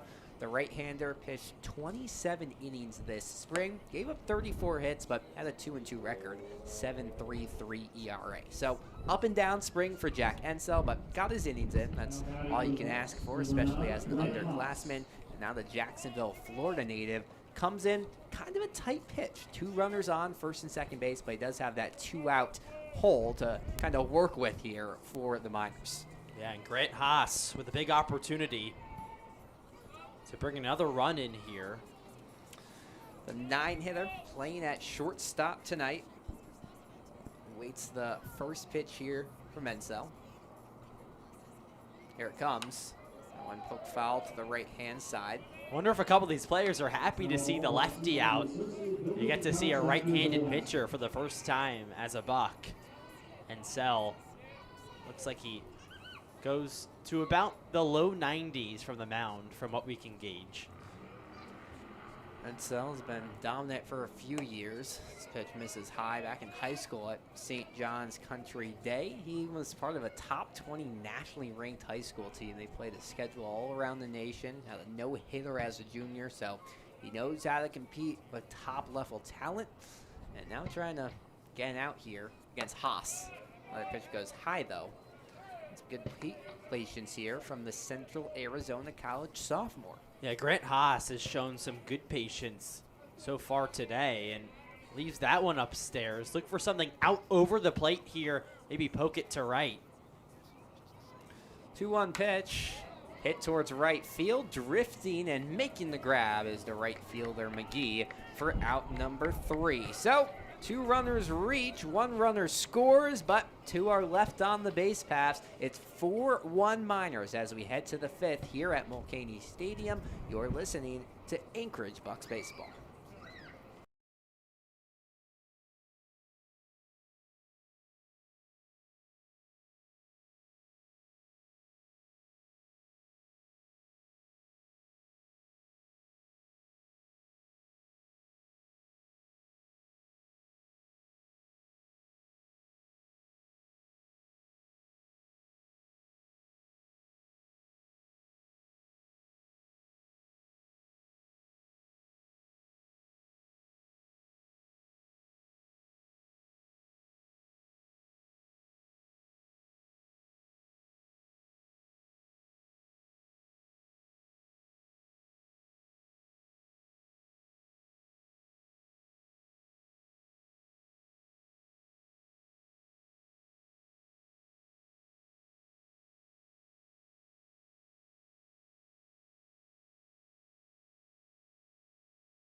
Cade Finazzo enters a third inning of work trying to keep the Miners at bay. They lead 4-1 over the Bucs entering the top of the fifth inning here at Mulcahy Stadium. Alex Burstein joined alongside Milo Hoffman. Opening day action here in Alaska.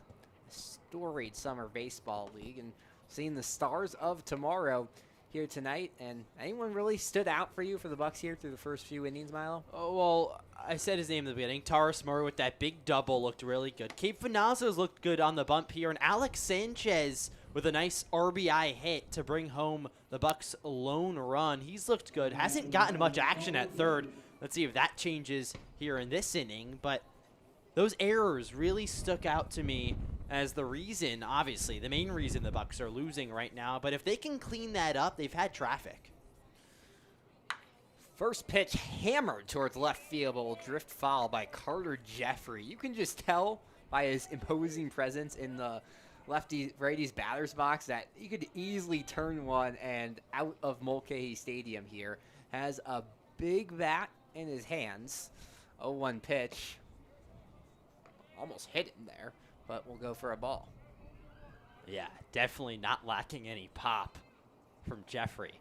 Jeffrey, the catcher out of Iowa, turns on this one, skies it towards left field, but an easy ball for Cooper Siselski, who will make the grab for out number 1. Well, if you're able to do that with power hitters, that's exactly what you want to do as a pitcher. Get them to just fly out instead of flying one out of the stadium. And now we'll see the other part of this Iowa tandem, Carson Grout, come to the plate. And you're right, the wind is shifting both directions. It's been going all before the game. It was going out to left field. Now it's kind of blowing in, kind of towards home plate. It's going to be extra hard for balls out to left field. As quick tandem of pitches from Finazzo. He's been working quick all night, but goes to a 1-1 count. Credit to a couple of the fans here, sitting down the left field line, under us, and down the right field line. 1-1 pitch. This is low and inside. Grout, part of the Iowa team that went 1-2 in the Big Ten tournament.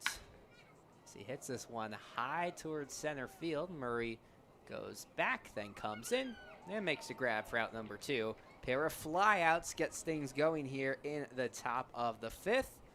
And now it'll be up to Evan Bilter to keep things going. He's been a walk machine. Grown walks in the second and third inning. And now trying to keep that streak going against Finazzo. Here's the first pitch. Breaking ball off the inside of the bat. Heads foul on the right-hand side. A few Bucs players will chase it, but it won't matter. That one hitting the bleachers out there in right field.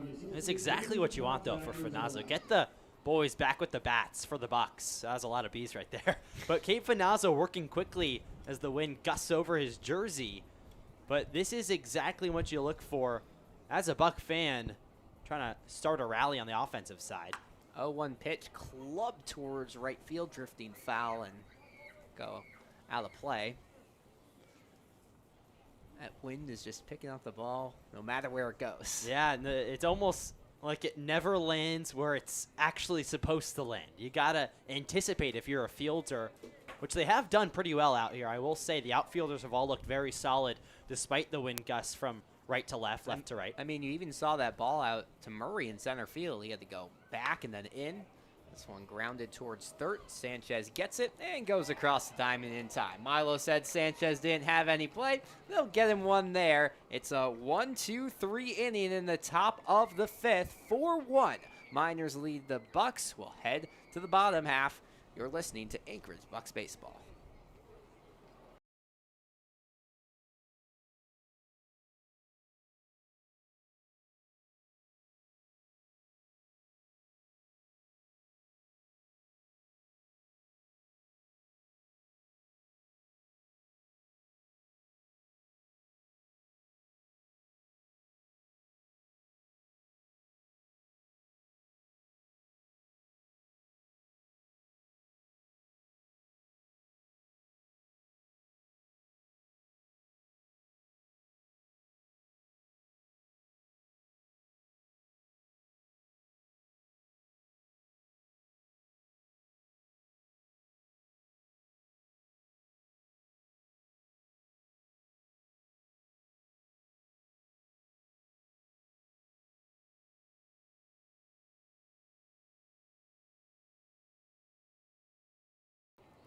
Jack Ensel is in for his first full inning of work. Came in and got one out needed in the fourth for the Miners, and now they'll give the right-hander a chance to face off against the top of the lineup for the Bucs here in the bottom of inning number 5.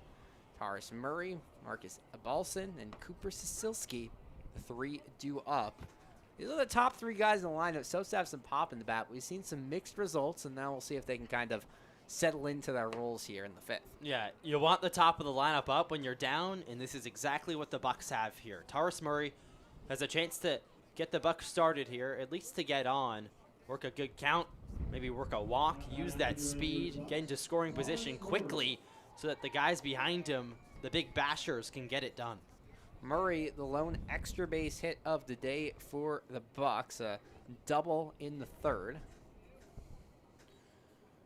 As he awaits the first pitch from Ensel, grounds it towards short. Aaron Tony darted across the diamond in time, and a 6-3 putout in the first pitch to Murray. We've seen that a couple of times here today. His first plate appearance as well, chasing an early pitch and grounded out to the pitcher. So we want to see a little more plate plations as the summer goes on out of the top of the lineup here for the Bucs. Yeah, Taurus Murray just rolled over that one to short. And he's shaking his head as he goes back to the dugout, not particularly happy with that one. Marcus Abalson comes to the plate. Second baseman, been part of a couple plays here today. Nice tag out.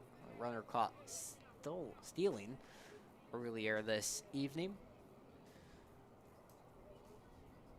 4-1 Miners in front here in the bottom of the 5th inning from Mulcahy Stadium. Nice paced game. This breaking ball finds the zone. Nice movement from outside and just dips in at the end from Ensel. Yeah, Ensel does have that movement. It's almost like Abalson is waiting for the fastball here. Digs into those legs with 2 strikes. See if he can get on the 0-2. He does, but it's low, so it won't matter. And we'll go not ahead in the count, but we'll get a ball at least 1-2. Seen Balson play at second base, but a lot of time spent at shortstop, especially in high school. See if they play him around the diamonds here today as he moves away from a 1-2 offering to even out the count. This is a guy who loves summer ball. I mentioned hasn't played a lot in college so far in the springs, but last summer with the Sylvan Lake Gulls and the West Canadian Baseball League lit it up, and he'll do it again here today. Bounces one into right field, and Bolson's aboard for the second time today, his first hit of the season. And there's one on with one away for the Bucs in the bottom of the 5th. Abalson didn't get good contact there, but a seeing eye single, as they like to say, right past the second baseman into right field. He has speed, and this is something brewing for the Bucs. They just needed one person on to start the train, and they got that done. It'll be interesting to see if we see a stolen base attempt here from Balson. We said he has speed. That's first pitch. Misses inside. Soften those second baseman, shortstop, outfielders that you see leading the leagues in stolen bases because of the speedy nature of their positions. You almost don't want to risk it, though. You want to keep the runner on so that the guys with power can have them. Oh no, breaking pitch gets in there for a strike. Evens out the count at 1 apiece. 6 hits today for the Bucs. 4 for the Miners. This one just misses low and outside. Well, if the Bucs could find a way to get 2 on with only 1 out, that would bode well to their fortunes. They've really found ways to get runners to reach the last few innings. Now it's about punching them in. 2-2. Called for a strike.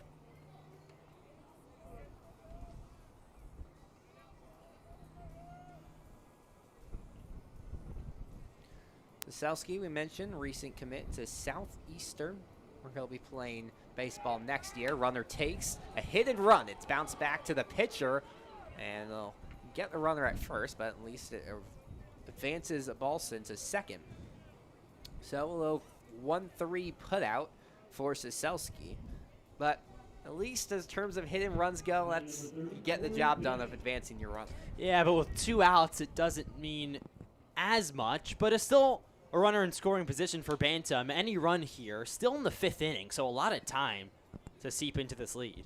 We saw a sharply hit grounder by Bantam that got into the outfield for a single his last time up. Takes first pitch for a strike. 1 for 2 today, grounded into a double play to end the first, but we mentioned got that big single, but was stranded at second base in the 4th. Reese Sherman awaits on deck, RJ Rue in the hole. Big lead for Balsa now at second. Pitch misses high.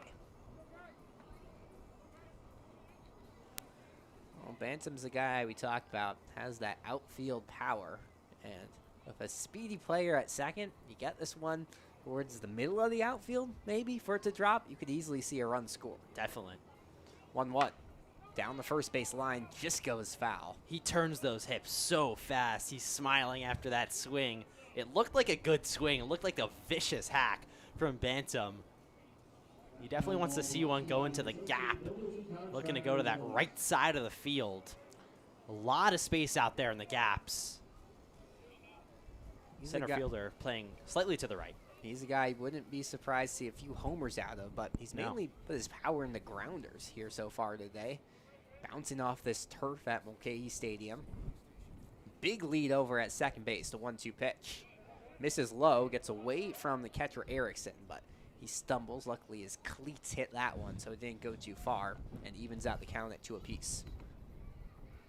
Bantam with a nice at-bat here, but it doesn't mean much if he can't put it in play. He's been topping all of these balls, and now coaches tell players to get under it because more can happen with the power game if you get under it, of course. 2-2 pitch, fouled back out of play. Bantam just staying alive here. The 6'4" first baseman bats as a lefty, throws as a righty. So he's able to play over there at first base. Had 59 hits, 41 RBIs this spring. Not too bad for a 46-game season. 2 balls, 2 strikes, 2 away. Runner at second. Pitch taken low. So we'll see a little more opportunity for Bantam here. Trying to reach for a second straight inning. Nice at-bat here by Bantam. He's shown patience. The payoff pitch. Fouled off. We'll do it again. Bantam started off his college career at Des Moines Area Community College, one of those Midwestern JUCOs that just turn out prospects. And he was one of them, landing at D2 Southwest Minnesota State. And now he's made it all the way to Alaska. Pitch misses outside. Bantam will reach with his first walk of the season. And there's 2 on with 2 away. An opportunity now for Reese Sherman, who struck out his first 2 times up, to get something going at the plate and maybe punch in a couple of runners.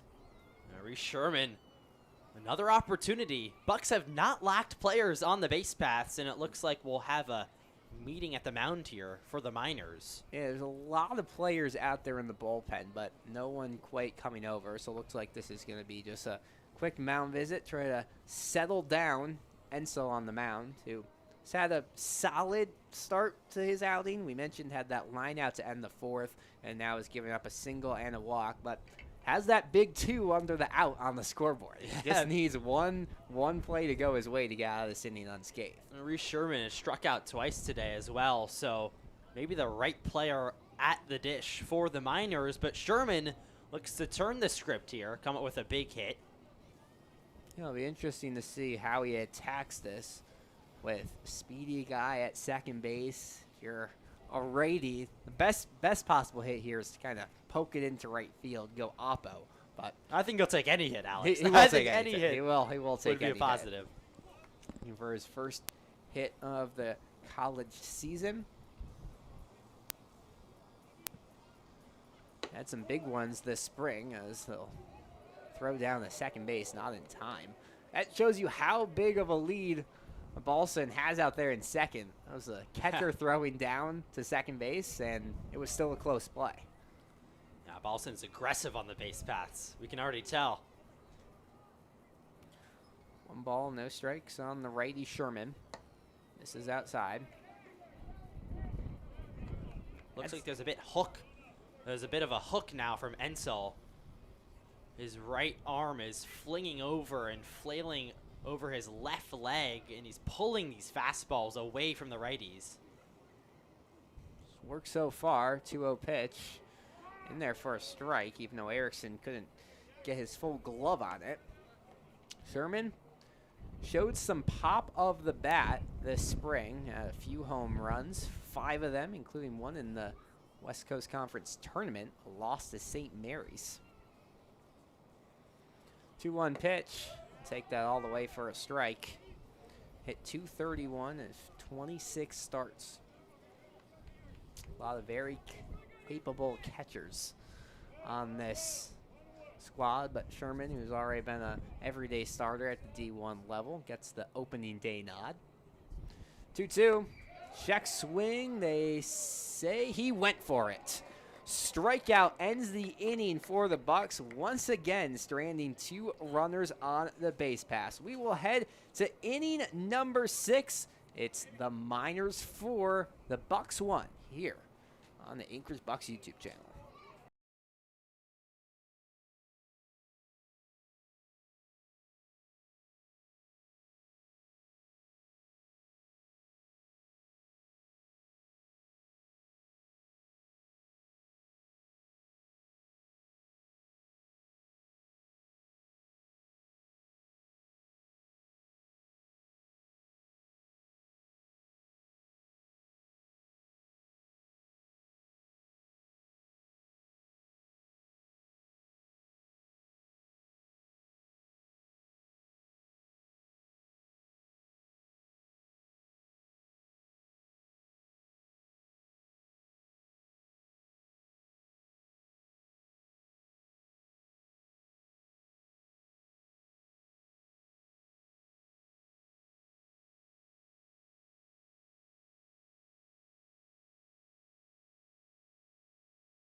Welcome back to Bucs Baseball here on opening day. It's 4-1 Miners. I'm Milo Hoffman, joined by Alex Burstein.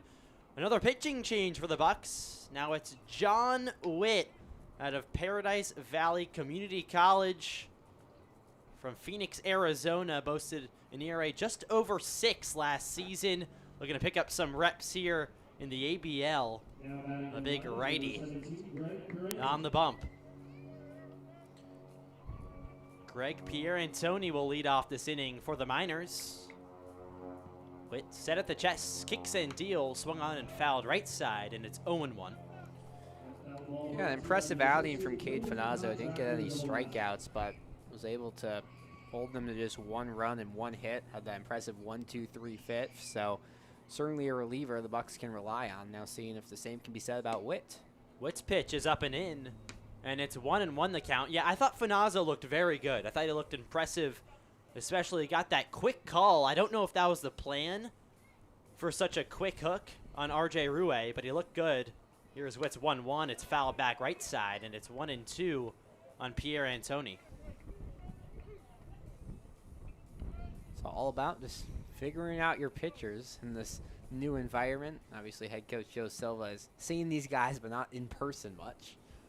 Witt's 1-2. Strike 3 called. The off-speed got Pierantoni looking, and there's 1 gone here in the 6th. That off-speed had quite the movement from John Witt. He fist bumps his way around the diamond. Like I said, an ERA over 6, but he has good stuff. So we'll try to showcase it here in the ABL. Next up is Joe McGee, the right fielder for the Miners. Witt's pitch is downstairs, 1-0. Yeah, that was a beautiful strike 3. It looked like it was almost going to hit Paratoni and then had that late hook, as you were saying, that's how you're going to get strikeouts at any level of baseball. Witt set the belt, kicks and deals, ground ball, foul, right side. He works fast, too. He gets on the hill, and he's throwing almost the second you blink. Joe McGee, the right fielder from Sherman Oaks, California, hit .274 last season in 49 games as the shortstop. Witt set. Here's the pitch. Strike called on the lower half of the plate, and it's 1-2. Yeah, I mean, it's very impressive when pitchers can work quick and have it be efficient. Some guys will do it and get sloppy really quickly, Yeah. but if you can have pitches that are routinely hitting the strike zone and work quick, that is so dangerous. Witt's 1-2. Swung on and missed, but it looks like McGee just got a piece of it, so it's fouled back. Still 1-2 the count. Miners up 4-1. We're in the 6th inning here at Mulcahy Stadium. John Witt features a four-seam fastball, a slider, a curveball, and a sinker on the hill. Pitch, chop foul. Yeah, you're not going to see a lot of sinkers. Yeah. In any level of baseball, especially here. Talking with the pitchers yesterday, he was the only one who said he features a sinker. So No, he just wanted to be different. Trying to stand out here early on in the season, opening day. The 1-2 pitch is grounded to first. Bantam takes it himself to the bag, and there's two gone. Nice and easy for Corey Bantam. And John Witt working a quick 6th inning here, trying to get the Bucs back with the bats. Down 4-1. yeah, just unassisted play there for Bantam, but that's a lot on the pitcher to be able to get a ball that's just going to stay in the infield like that. An excellent start to the outing for Witt. Luke Wilson, the leadoff hitter, and the center fielder is up. Shows bunt, takes it back, and it's 1-0. That's a strategy, bunting to get on with 2 outs. Wilson with 2 strikeouts so far today.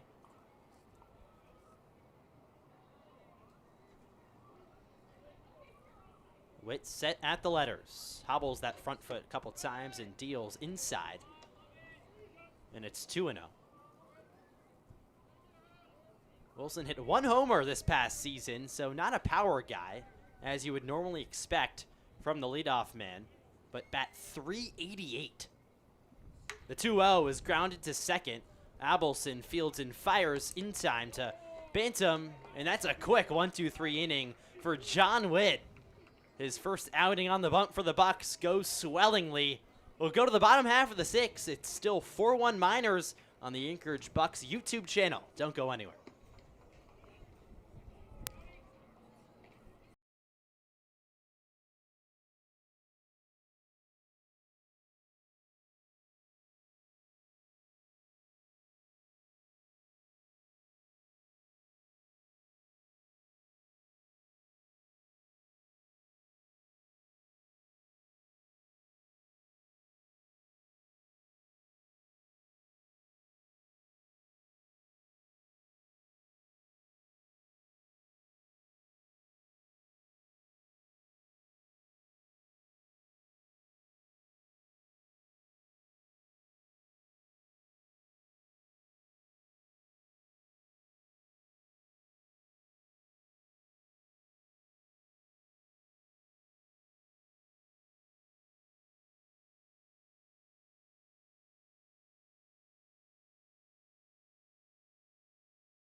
Back here at Mulcahy Stadium for the bottom half of the 6th inning.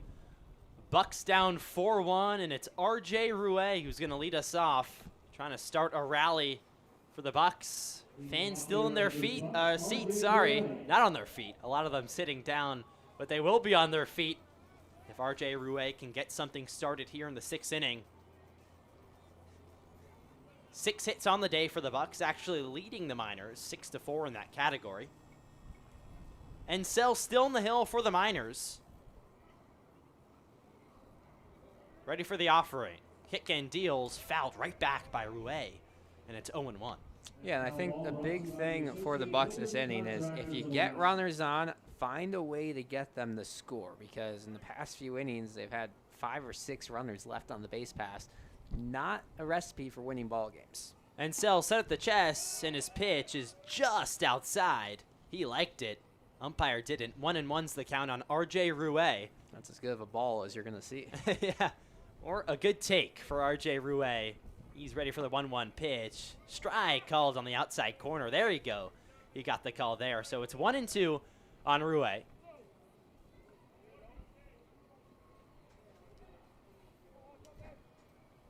He's 1 for 2 on the day.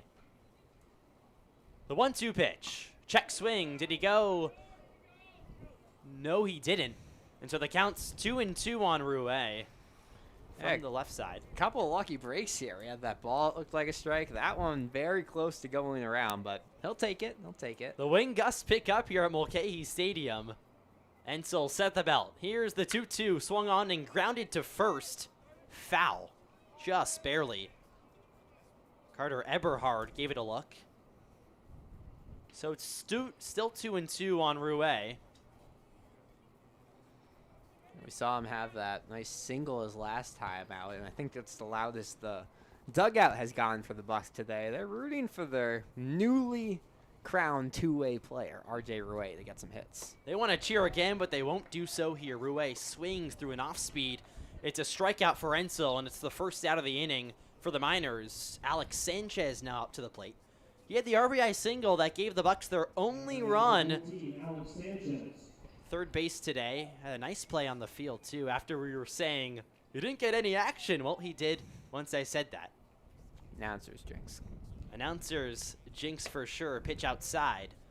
And it's 1-0 on Alex Sanchez. Ensel out here for a little bit now. Went through a mound visit. Action brewing in the Miners bullpen, though. 1-0's the count. Here's the pitch. Outside, and it's 2-0. Yeah, I mean, nearing that 50 pitch mark, so you have to imagine somewhere soon he's going to be, or excuse me, nearing the 40 pitch mark. Yes. So he's got a little bit more.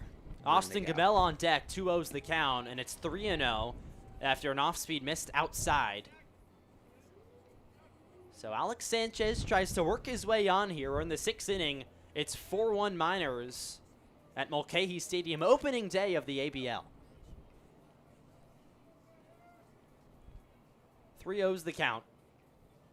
And still set. Here's the pitch. Strike called on the outside corner, and it's 3-1.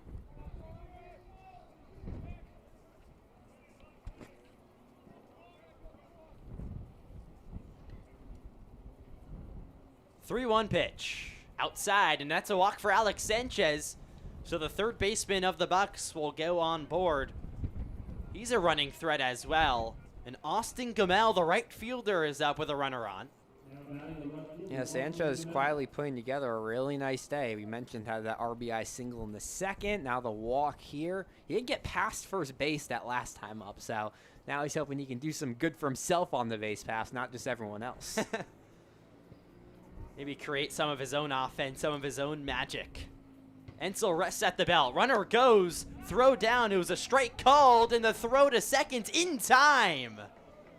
An absolute bullet from Erickson guns out Sanchez, and just like that, there's 2 outs here in the 6th, and a 1-0 count on Austin Gamel, and that is a game wrecker for the Bucs. Yeah, I mean, didn't really even have a chance there. Was caught stealing by a few feet, and that's a tough break. The 1-0 pitch is fouled, and it's 1-1. Gamel now has nobody on. That's tough. That's a tough break for the Bucs. Alex Sanchez, I like the aggressiveness, but when you're down 3 runs, I don't know how much you want to risk getting thrown out like that. The 2-1 pitch is downstairs to Gamel, and it's 3-1. Just like this now, you have a 3-1 count on Austin Gamel. You're 1 pitch away from it could have been runners on first and second. But now there's 2 outs, 2 strikes, and 2 balls. Deuce is wild, as they say. Ensel's ready, so is Gamel. Here's the 2-2 outside, and it's 3-2. I mentioned that there's just been a lot of the Bucs today shooting themselves in the foot, leaving runners on the base pass, runners getting caught stealing. A lot of those runs, you just need a couple of them to come in for this to be a competitive game. The payoff pitch is fly down the left field line. That gets out of play and foul. There's one thing to be really encouraged out, though. These batters know how to battle at the plate. A lot of long 2-2, 3-2 outings is what you want to see. Another 3-2 count here for Austin Gamel. The payoff pitch is inside, and Gamel, oh, it looks like it wasn't a full count. Now it's full. So Gamel works it full. Got out of the way there on that pitch, so Ensel tries to work out of this one. 4-1 Miners here in the 6th inning. 2 outs. Pitch. Swung on and hit pretty well out to right center field. That's playable, though. Joe McGee works back just in front of the track, and he makes the play, and that'll do it here in the 6th inning. So no runs. And the Bucs still down 4-1 as we head to the 7th. Don't go anywhere. You're listening to Anchorage Bucs Baseball on the Bucs YouTube channel.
Welcome back to Mulcahy Stadium. Your 4-1 Miners over the Bucs. Milo Hoffman with Alex Burstein. We go to the top of the 7th inning. Still John Witt on the bump for the Bucs. It's Elliot Medlock, the second baseman for the Miners, at the dish. Witt's pitch is swung on and missed, and it's 0-1.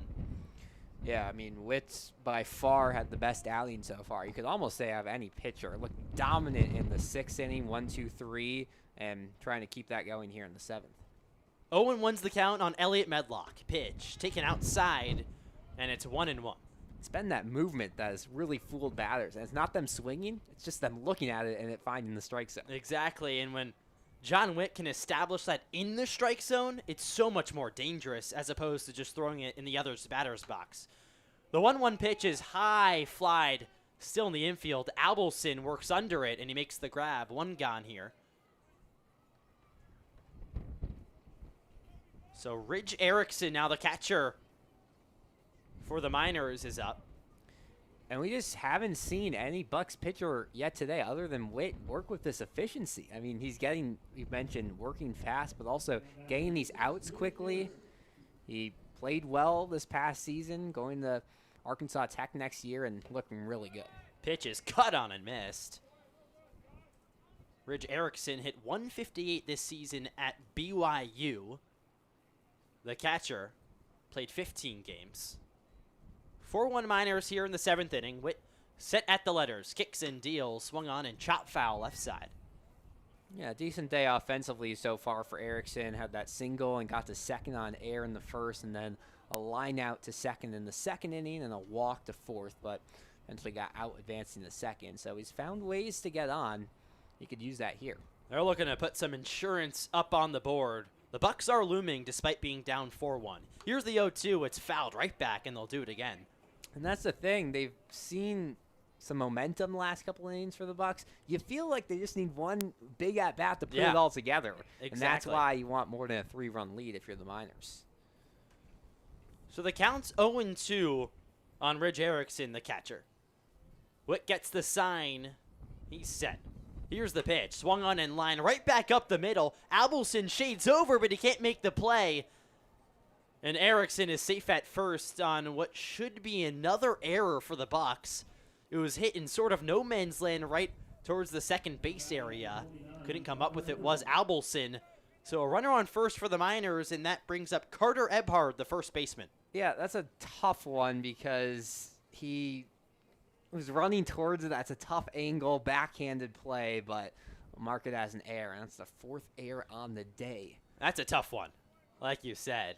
Abelson can make that play, though. He's very good defensively. Here's the pitch. Strike called. An off speed. And it's 0-1 on Carter Ebhard.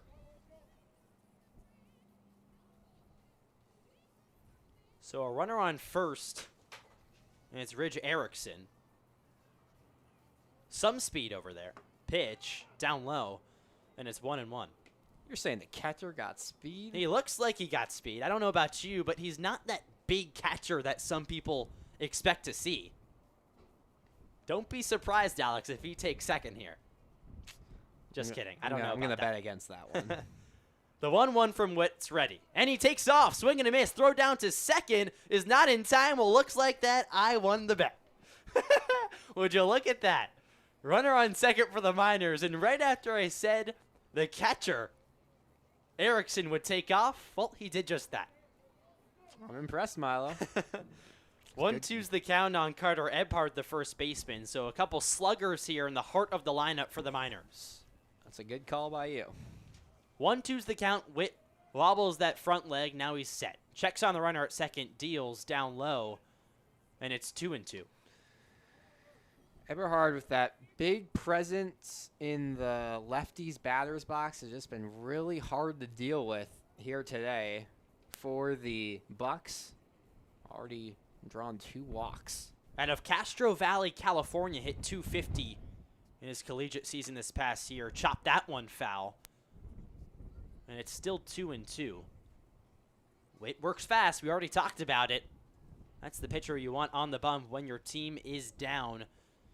The catcher, Ridge Erickson, leads off second. Ready for the 2-2 here at Mulcahy Stadium in the top of the 7th. Witt deals, swung on and grounded to second. Abelson shades over, fires to first. Did they get him? The call's out. Banta made a nice play to scoop it up in time, but Abelson took his sweet time. The runner advances to third on the play, Ridge Erickson, and now Carter Jeffrey, the DH, is up with 2 outs. Some shaky defense there. It was almost in between the first baseman, Bantam, and Abelson. Bantam gave it a look, but then ran to first. Witt's pitch is swung on and fouled right back. And it's 0-1. Yeah, and that's part of what's, I guess, helpful with only having a 2-man umpire crew. You don't have someone over there at first. That would definitely have warranted the second look if you have someone closer to the bag there. Well, Alex, I was shading over, and there was no umpire there. I forgot it was just a 2-man crew. The 0-1 pitch is cut on and missed. And it's 0-2. John Witt looks to work out of this one. A runner on third for the Miners as the wind picks up here at Mulcahy Stadium. An American flag out in left field is going everywhere. is going through torture. Hopefully it stays up. 0-2 on Carter Jeffrey. Here's the pitch outside, and it's 1-2. Missed on the off speed.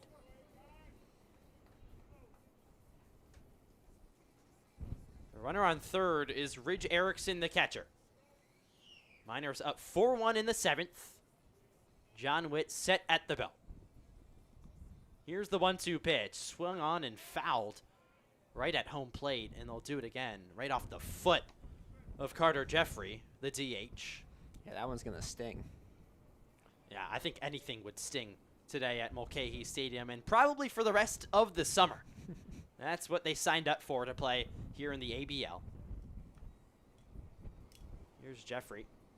And here's the pitch outside, and it's 2-2. You know, Jeffrey's lucky. His yellow Iowa baseball cleats fit perfectly Yeah. with the Matsu Miners. They do. yellow. They also fit perfectly with the Bucs. A lot of yellow out Yes. here in the ABL. I'm rocking my yellow shoes today. There you go.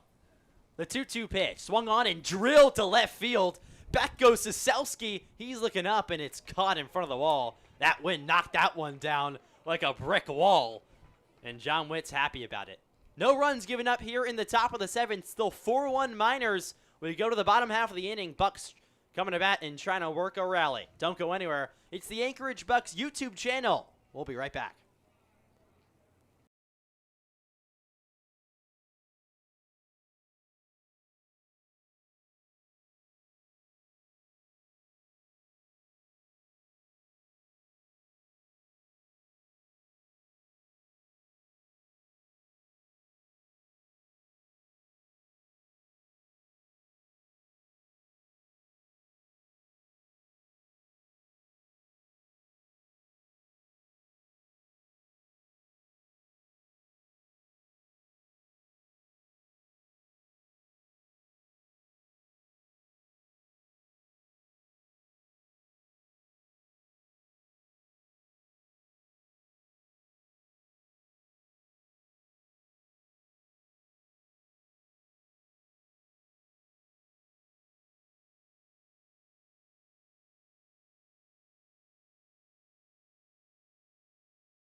Back here at Mulcahy Stadium, 4-1 Miners. Milo Hoffman, Alex Burstein with you.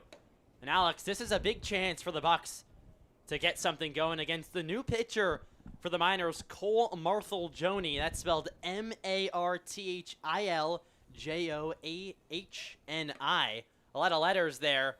The Bucs hope to get a lot of hits in this inning. Yeah, I didn't even spell that right in my notes. I missed it out. That's a lot of letters, and he also had a lot of innings this spring, 36 and 2/3 for a Sam Houston team that struggled, but he had some mixed success, 6.87 ERA, so trying to keep that going here against Grant Haas and the Bucs. Grant Haas, the 9-hitter, but right now works as the leadoff guy. Marthel-Joni's first pitch is a strike right down Broadway, and it's 0-1. I know Grant Haas is the 9-hitter, but you got Taurus Murray on deck. This is a chance for the Bucs to stir something up, and Haas has to really go at this as the leadoff guy. Pitch is fouled right back, and it's quickly 0-2 on Grant Haas.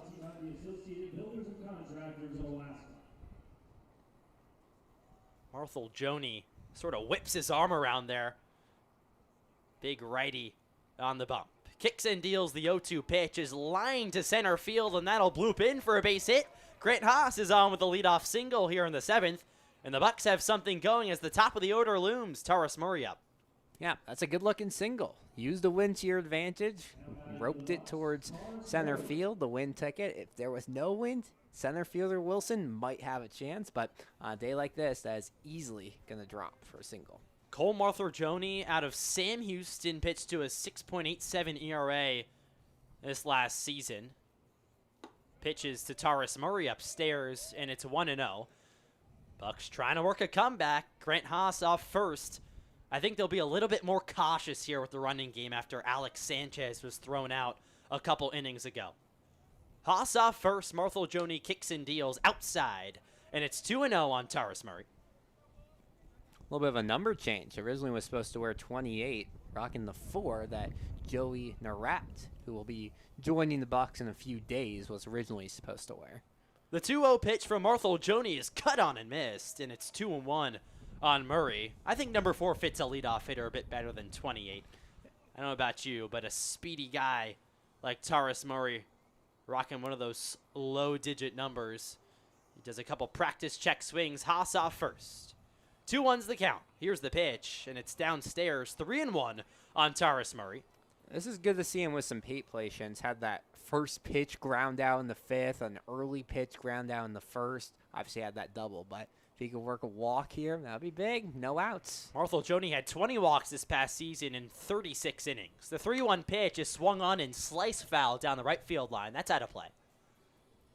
So the count's full on Taurus Murray. A big place in this game right now. Grant Haas leads off first. And Taurus Murray is up to the dish. Full count. Here's the payoff pitch. Inside. Oh, a called strike 3. Taurus Murray was fooled. I was fooled.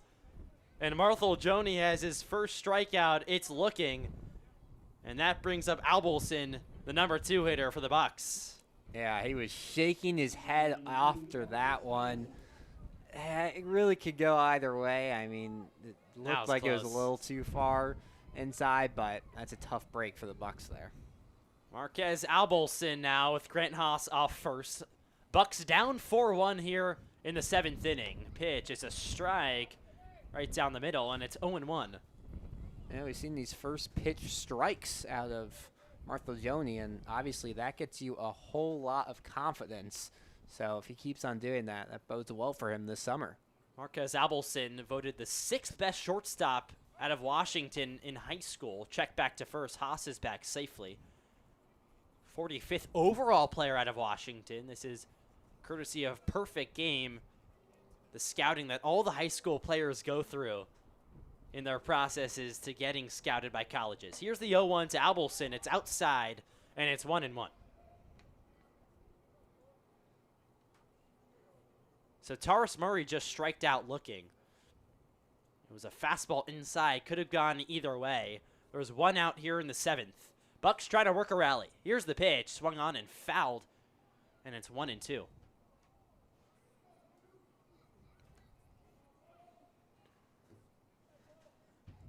Albelson wearing number 2.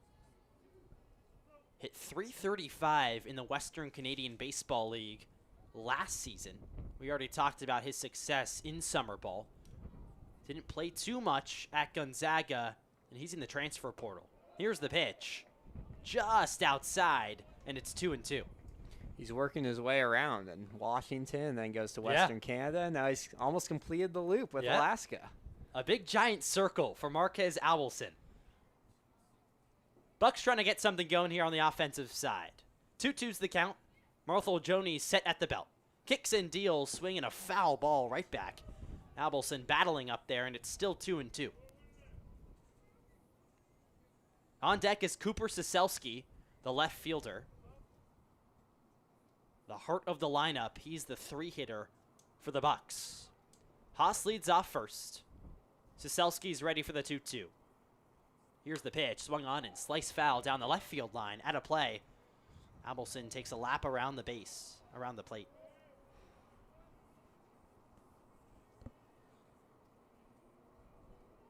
Constant wind here at Mulcahy Stadium on opening day of the ABL between the Bucs and the Miners. 4-1 Miners on top. Haas off first. He runs. Pitch. Swung on and fouled left side. So they'll do it again, and Haas will run back to first. Yeah, we've seen the Bucs really liking that hit and run here today, especially in these 1-out situations. Have yet to do it successfully where you get into the outfield, but we talked with Joe Silva, the head coach ahead of the game. He said he's an offensive-minded coach. That's an offensive-minded play. See if they can get one eventually. With the wind so strong, you almost want to play small ball. The 2-2 pitch is grounded to first, just foul. And it's still 2-2. Albelson has worked a D pitch count right here against Marthel Joni. Yeah, that's 4 straight balls fouled off. Pretty impressive. He's doing everything he can. 8 pitch at bat. Marthel Joni ready for the 9th pitch of the at-bat. So is Marquez Albelson. Hoff off first. Pitch outside, and it's 3-2. Marquez Albelson, the second baseman for the Bucs. Cooper Siselski waits on deck, and he would be the tying run. The payoff pitch from Marthel Joni. Here it is. Swung on and slice foul. They'll do it once again. Marquez Albelson working a deep at-bat here. 10 pitches to the second baseman. As a reliever, you hate this. Eating into your pitch count. Oh. And then it's even worse if you don't get an out here. But see what you Especially can on do. opening day. Yes. They just want to ease into it. Marquez Albelson is saying, no, no, no. This is going to be a tough at-bat. Here's the payoff pitch. Haas runs, and it's a ball. So Marquez Albelson, what an at-bat that was. There's runners on first and second for the Bucs, and Cooper Soselski, the left fielder's up. They've had this a couple times today. 2 on with just 1 away. Haven't done much with it other than that 1 4th inning where they were able to scratch 1 across the plate. Still looking for that big player to step up. Could it The be tying Soselski? run. Just like that, Alex. The tying run is up for the Bucs. It's 4-1 Miners. Pitch swung on and missed. And it's 0-1. Yeah, he wanted to tie it up with that swing. You have Grant Haas off second, Marquez Albelson over at first. Good speed on the base path, the 2 middle infielders for the Bucs. Cooper Soselski, the left fielder, is up. Marthel Joni set at the belt. Runners off first and second. Here's the pitch. Outside. And it's 1-1. Soselski, a career .349 hitter in college. Sophomore transfer from University of Texas, Permian Basin. 1-1's the count. Here's the pitch. Taken inside by Soselski, and it's 2-1. That was a new one for me. I know a lot of the University of Texas schools had not heard of that one. Oh, there are so many in Texas. I'm surprised that you know as many as you do. I mean, but how could I not expect that? What a ball knower you are. Here's the 2-1. Swing and a miss. And it's 2-2 on Cooper Soselski. So 2 on. And the count's 2-2. Soselski trying to do damage. The fans want it. They're looking for some action here as the Bucs have a little bit of a rally brewing. The pitch swung on and floated out to right field. That's playable. And it's played on a hop. Runners stay put. And there's 2 outs here in the 7th inning. Yeah, Haas wanted to take off for third there because there wasn't much coverage near third base. It would have had to be a long throw all the way to the bag, but there just haven't been many balls. I mean, you see the outfielders playing in, and there haven't really been any hit past them. Not a lot of tagging up opportunities here today. Corey Bantam, now the first baseman for the Bucs. Still the tying run. 4-1 Miners here. Pitch just outside, and it's 1-0 on Corey Bantam. Marthel Joni with a lot of pitches this inning. Bucs doing a good job of working the at-bats, but can they do some damage? 1-0's the count. Here's the pitch down low, and it's 2-0 on Corey Bantam. The catcher, Reach Sherman, waits on deck.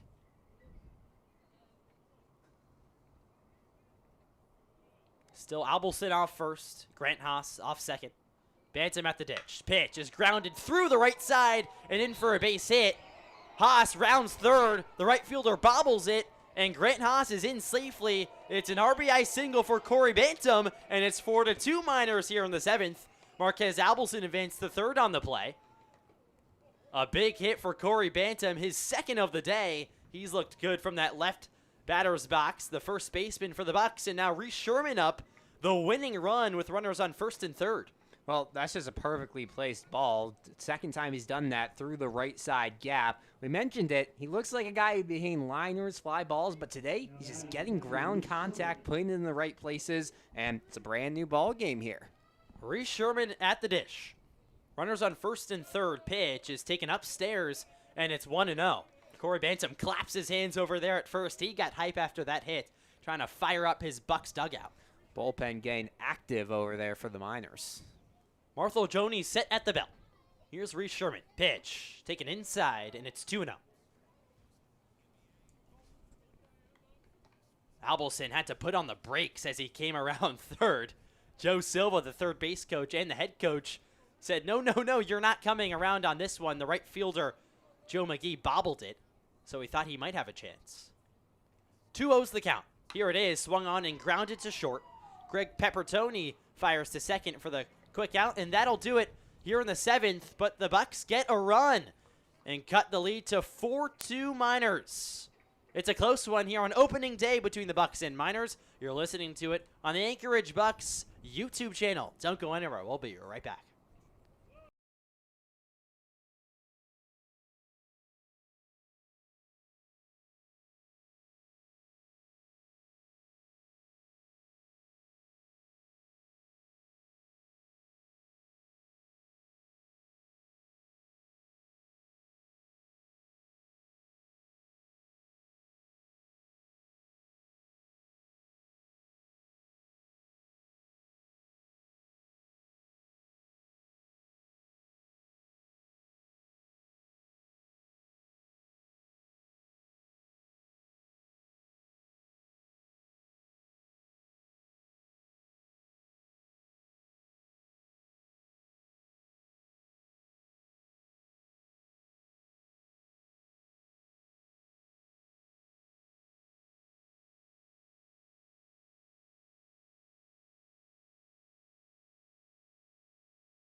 We're back here at Mulcahy Stadium between the Bucs and the Miners. 4-2 the score as Corey Bantam brought home a run in last inning.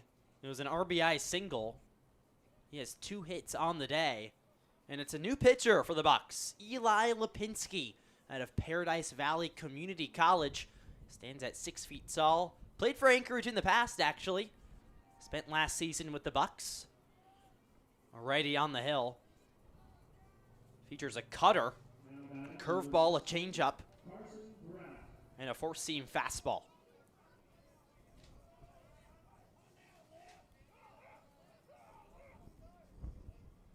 Here's the first pitch from Lipinski, and it's fouled away, and it's 0-1.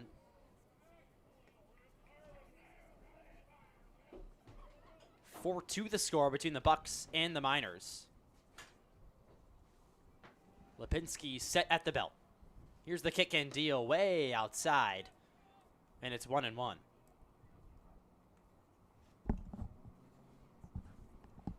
Carson Grout's the hitter for the Matsu Miners out of Iowa. The 1-1 pitch is left upstairs, and it's 2-1 on Grout. Grout was ranked as the 4th overall prospect, actually, out of Iowa by Perfect Game. The 2-1 from Lipinski is grounded to first, and it's through Corey Bantam's reach. And Grout's on first with a leadoff single. Yeah, we've seen with the amount of lefties in today's games, a lot of balls that have been placed through that right side gap. And this has been a long day for the first and second baseman for both of these teams. So that brings up Evan Bilter for the Miners, the left fielder, with a runner on first.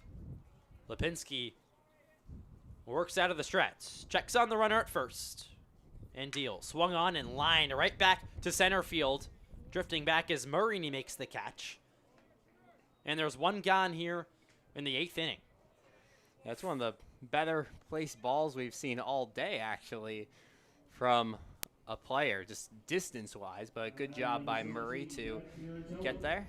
Yeah, Evan Belter did well to put good wood on it, but Murray, such a good defender out there in center, got the job done.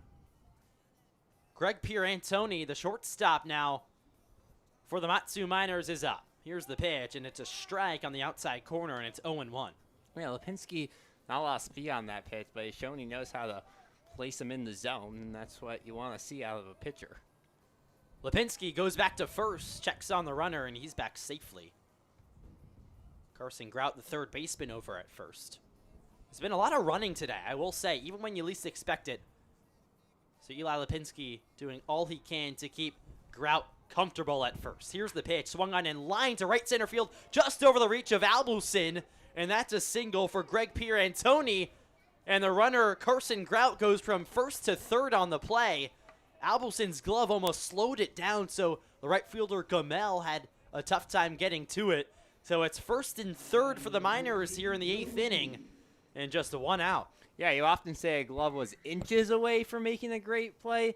That was probably millimeters away from making the great play. Well, he touched it. Yeah. And just an unlucky break there for the Bucs. So Joe McGee now the hitter. Runners on first and third. Eli Lipinski in a bit of a jam. Here's the pitch. Shows bunt all the way back towards us in the booth, and it just misses our camera up here. A big pop-up bunt. Got excited. Thought we were going to have a chance at catching one, but it's just strike one. You know, there's very few pitches that we could catch because we have a window in front of us and it only opens in the top third of it with the window poking out. But the way angle. that ball was placed, that is one of the few balls we'll have a chance at all season. Lipinski set at the belt. Kicks and deals. Foul left side. But I will say, if a ball lands up here and we go around and get it, I'm counting it as us catching one. I don't know about that. Still counts. You're counting Still as got a foul ball. Okay. If Definitely you're, one you add to your list. I don't know if you could say you caught it. Lipinski's ready for the 0-2. Here's the pitch. Outside, and it's 1-2. If you're a little kid and the ball comes to your area and you run to it, you're still going to go to school the next day and say you caught a fly ball. I mean, are you a little kid? At heart. Are you going to school tomorrow? I'll give it to Baseball's you. a kid's game after all. Definitely is. Runners on first and third for the Miners. They look to add on insurance runs. Pitch swung on and grounded to second. Albusin fields and fires to first in time. The run comes home. That's Carson Grout. Greg Pierantoni advances to second on the play. So it's an insurance run for the Miners as Albusin had the put out. So it's 5-2 Miners here in the 8th inning. Eli Lipinski's still in the bump. Luke Wilson, the hitter, the leadoff guy for the Miners. Lipinski ready. Here's the pitch. Outside. 1-0.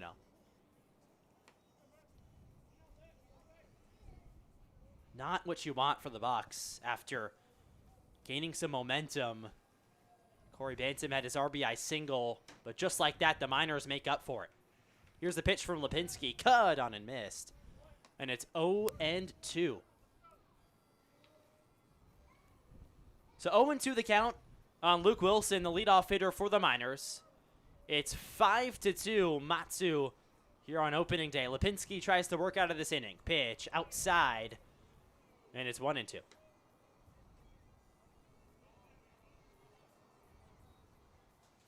Peers into the sign for Reese Sherman. He gives it.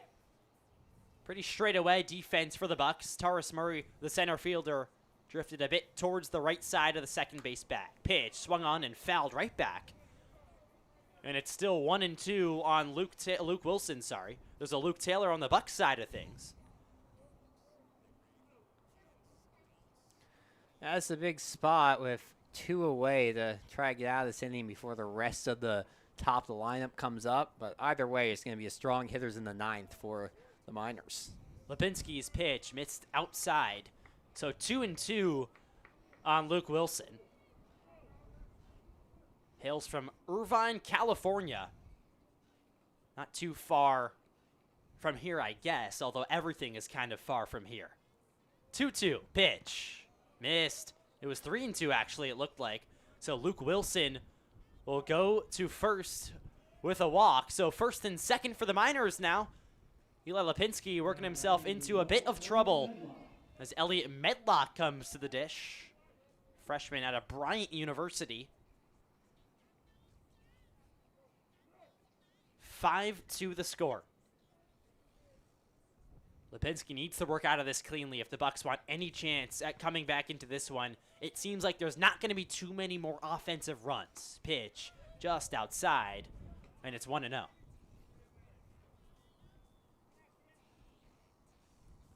Elliot Medlock, the second baseman, has a strikeout today.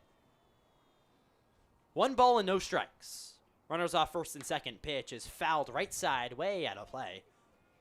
A couple fans have left their seats here at Mulcahy Stadium. No action in the Bucs bullpen. A little stirring in the Miners bullpen. So Eli Lipinski is out here. It's his inning. 1-1 the count. Here's the pitch. Inside, and it's 2-1.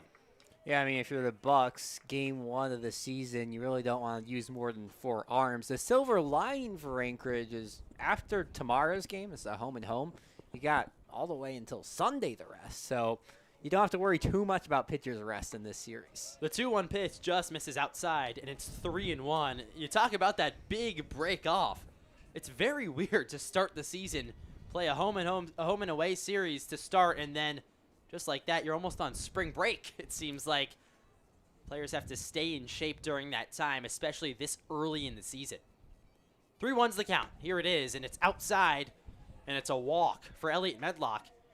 And just like that, the bases are juiced against Eli Lipinski in an inning where the Bucs really wanted to buckle down and not give up any runs. One's already in, and Lipinski has loaded them up. It's a mound visit for Reese Sherman as he goes to try and settle down his pitcher. Yeah, and walks and back-to-back batters is never what you want to see as a pitcher, and especially after you got some momentum. You got the second batter of the inning to fly out. It seemed like Lipinski, who's an experienced pitcher in this league, had a little bit of momentum going to him, but now this is one big hit away from being a wide-open ball game. Right, it's almost rare to see players return because collegiate summer baseball, that is all about rotating the players in and out. But Lipinski hails from Anchorage, so of course he's going to come back and play for his Bucs. The hitter is Ridge Erickson, the catcher. Bases loaded. Pitch in there for a strike, and it's 0-1. Fastball from Eli Lipinski. Lipinski, like I said, features a cutter. Also has that curveball and changeup that you haven't seen too much in this inning. 0-1's the count. Here's the pitch. Swing and a miss. And it's 0-2. Ridge Erickson has a ton of ducks on the pond. Lipinski tries to work out of this jam, and he steps off the mound. Defense pretty straight up. The left fielder, Cooper Soselski, is playing way into the left center field gap. A lot of area down the left field line. The 0-2 pitch swung on and popped high in the air. That'll stay in the infield. Alex Sanchez drifts under it towards the line, and he makes the catch a couple inches in front of the ground. So Eli Lipinski gives up a run, but he gets out of the bases loaded jam. We'll go to the bottom of the 8th. Bucs still down 5-2. Do they have a rally? Stay tuned to Anchorage YouTube to find out. We'll be right back.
Back here for the bottom half of the 8th inning, RJ Rouet will lead us off. Number 11, R.J. Rouet.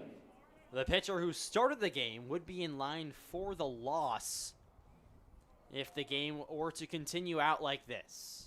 Marthel Joni still on the hill for the Miners. First pitch is outside, and it's 1-0. Yeah, I mean, he has a chance to help his own case and not get a loss by getting on. You don't see that often. Usually pitchers only can control when they're in the game. But. The 1-0 pitch from Marthel Joni is a strike on the outside corner, fastball. Rouet didn't necessarily like that call, shook his head a couple times, and it's 1-1.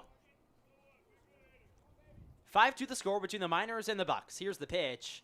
Just missed outside. And it's 2-1 on RJ Rouet, who, like we said, started the game as a pitcher. Has looked pretty decent, though, up at the dish as a hitter. Didn't do too much of that at college. The 2-1 pitch is outside, and it's 3-1.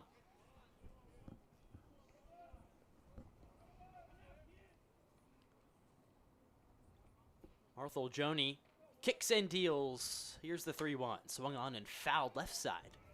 And it's full. Bucs players have been getting to the situation. They've been working the count full. Can they get on, though? Can they take advantage in these situations, especially now? You're in the 8th inning. It's crunch time, and you need base runners. The payoff pitch misses outside, and RJ Rouet works a leadoff walk. Not what you want to do for Marthel Joni and the Miners. So Rouet will go to first, and that'll bring up Alex Sanchez, the third baseman.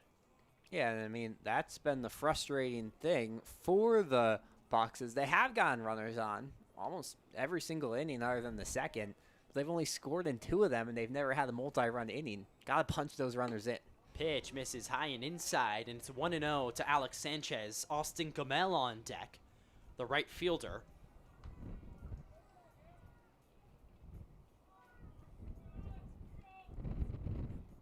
Runner on first is Rouet. Pitch almost hit him.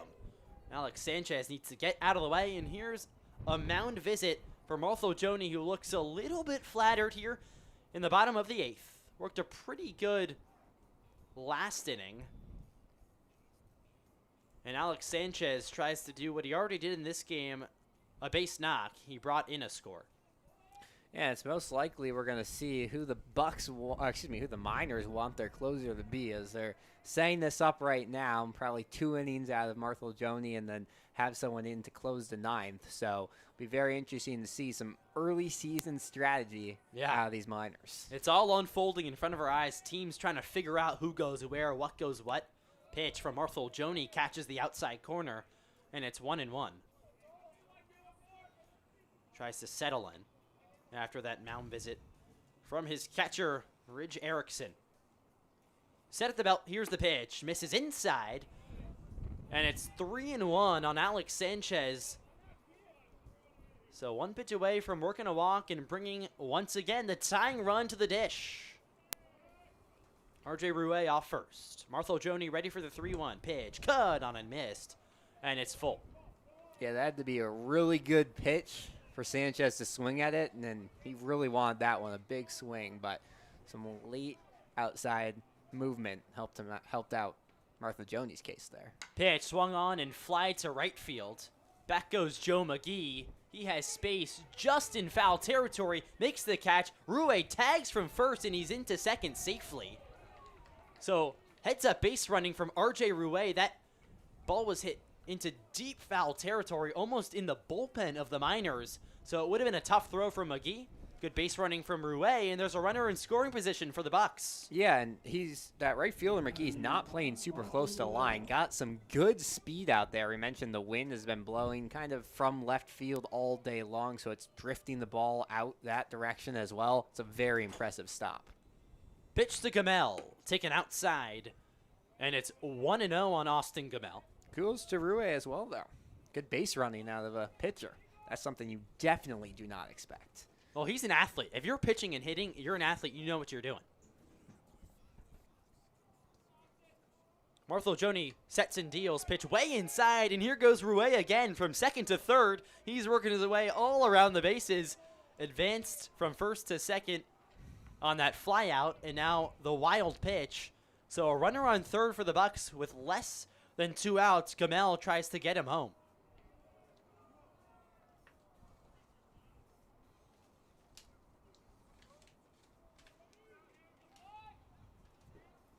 Counts 2-0 on Austin Gamel. The kick and deal, strike called on the outside corner, and it's 2-1 on Gamel. And it's a good take because that's a ball that has not been hit a lot today by any pitcher, that bottom left corner of the zone against lefty hitters, but a nicely placed pitch there.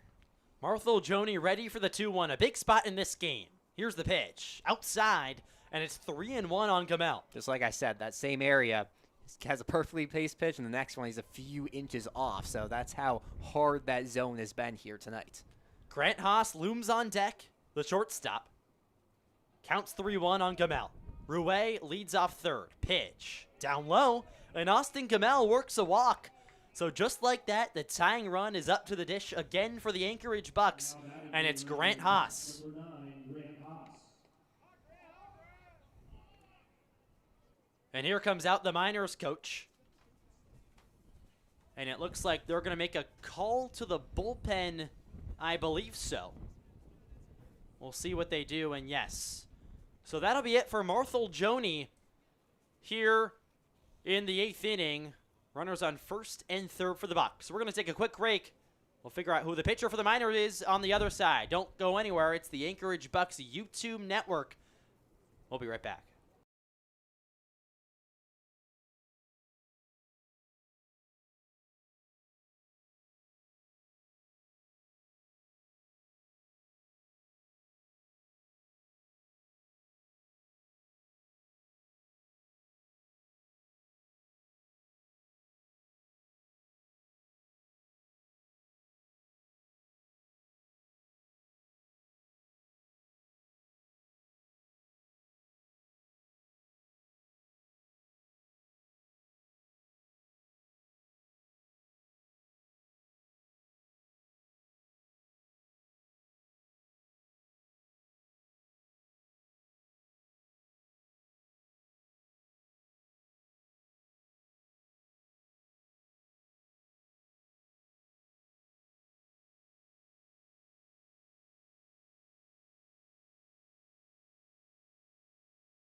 Back here at Mulcahy Stadium between the Bucs and the Miners. Scores 5-2, but the Bucs have the tying run up to the dish, and it's Grant Haas, the shortstop.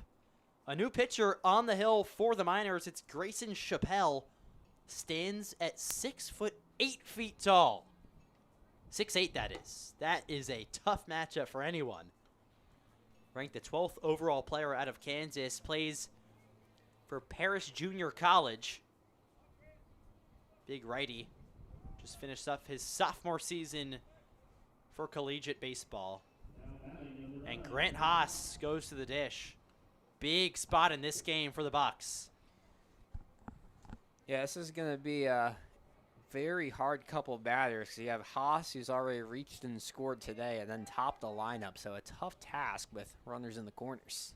Chappelle set at the bell, and he throws back to first. Back safely. And Grant Haas looks to do some damage here. A big spot in this game.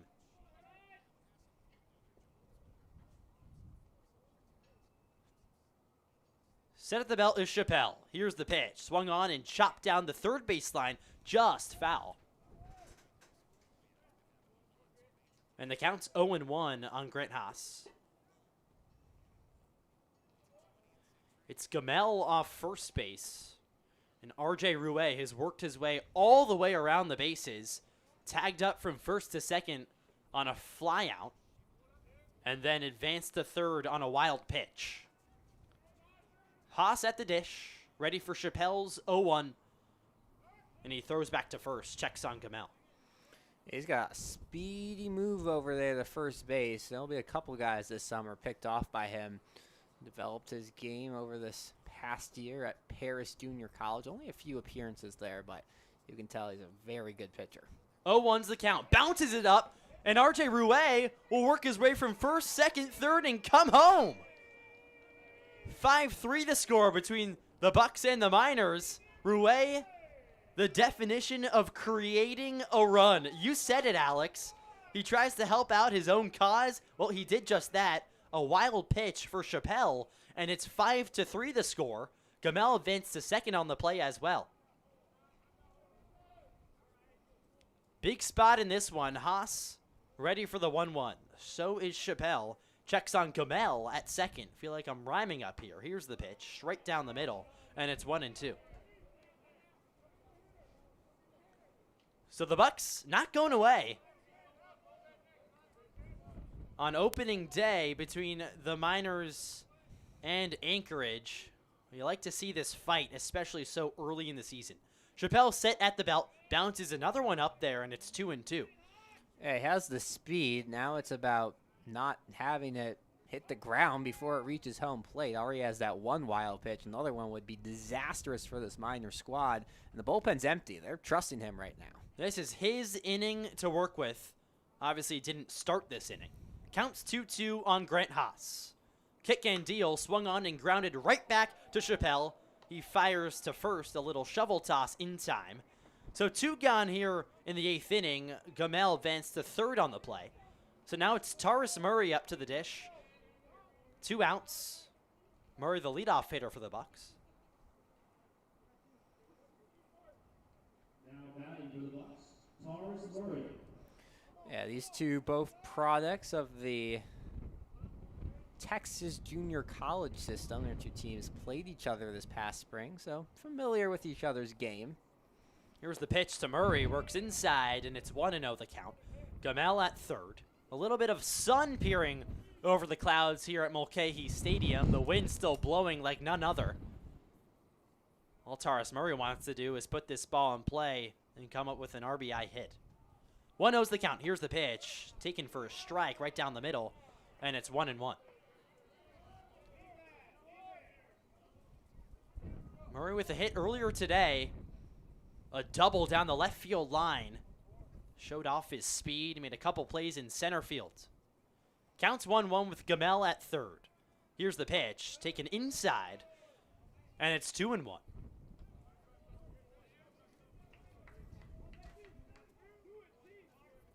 Marquez Albelson, the second baseman, on deck for the Bucs. A long inning. Let's see if they can cut into this lead even more. 2-1's the count. Chappelle kicks and deals. Swing and a miss. Taurus Murray right through that one like Swiss cheese. And it's 2-2.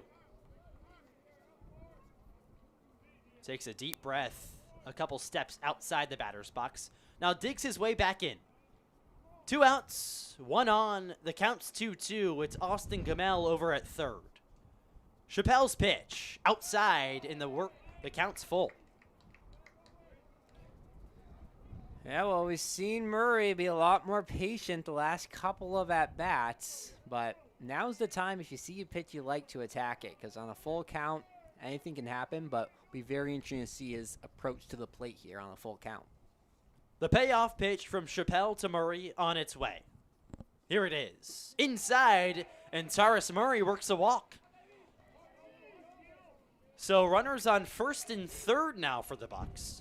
And Marquez Albelson, the second baseman, is up. He is the winning run. The lefty. It's a little ball don't lie moment. Murray took a pitch in that close to the same spot as last time up. Got called for the strikeout looking, but stays confident to his zone and gets the important walk there. Pitch outside, and it's 1-0. Murray, a lot of speed over at first. This is a situation where I would fully expect a stolen base for Taurus Murray. Try to get into scoring position and try to tie this game on a base hit if you get there. Here's Marquez Albelson at the dish. Chappelle set at the belt. Here's the pitch downstairs, and it's 2-0 on Marquez Albelson, the second baseman.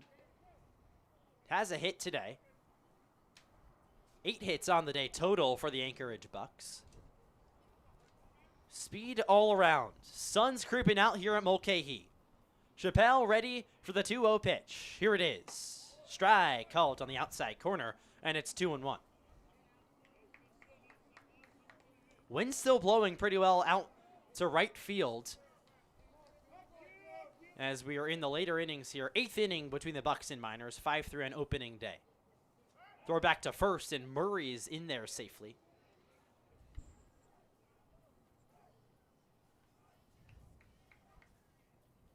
Grayson Chappelle, like I said, 6'8", a towering figure on the mound. Must be a bit intimidating, to say the least.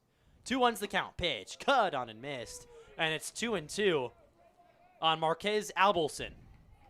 We're in the 8th inning. Bucs with a chance to brew something up here.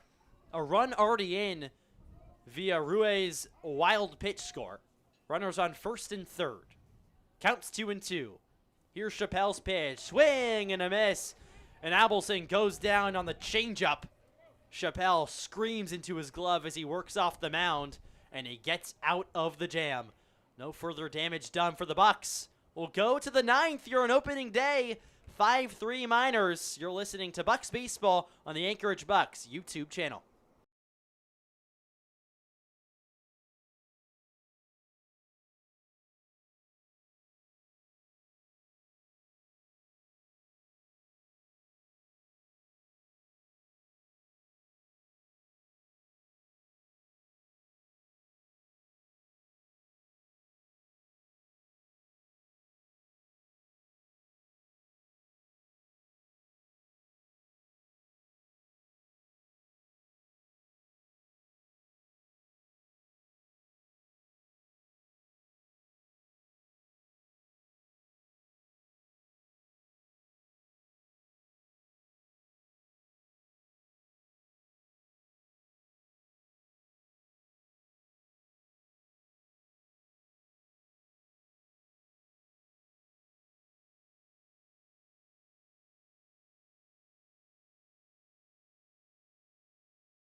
Welcome back to Mulcahy Stadium.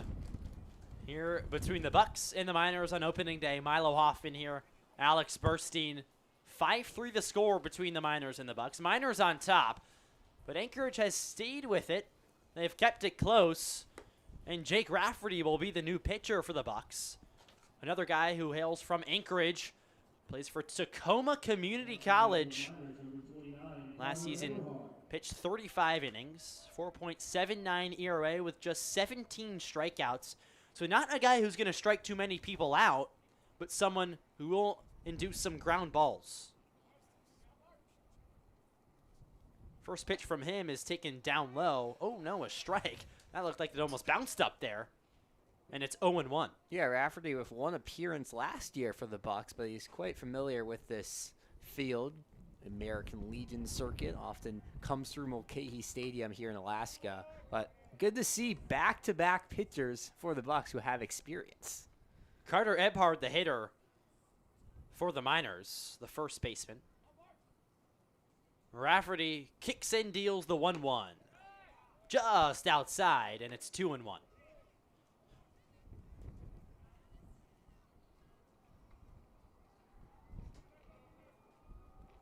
5-3 the score between the Miners and the Bucs. Rafferty really wants to work a clean inning here. Pitch is flown down the left field line.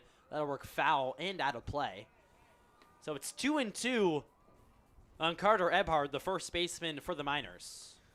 Less a want, more of a need. I mean, the way the Bucs offense has been playing, they have not scored more than 1 run in an inning. Even 2 is going to be a big ask. Anything more than that seems impossible. Rafferty's pitch is a slow curve called for strike 3. Caught Ebhard looking on the outside part of the plate, and there's 1 gone here in the 9th. That's a beautiful looking curveball there. Didn't have that much speed, but when you have that much movement and that much late movement, it doesn't matter. And a excellent start to the 9th here for the Bucs. Really, really good from Jake Rafferty. Exactly what you want. Really good off-speed pitch there, too. Here's Carter Jeffrey. First pitch to him is a ball. 1-0 on Jeffrey. Miners, of course, want to tack on some more runs. Offenses have come in spurts here today. Bucs have had a lot of traffic, not a lot of runs to show for. Pitch from Rafferty, a slider outside, and it's 2-0 on Carter Jeffrey, the DH today. Also a catcher, Jeffrey, the #1 ranked catcher out of Iowa. Pitch outside, 3-0 on Jeffrey.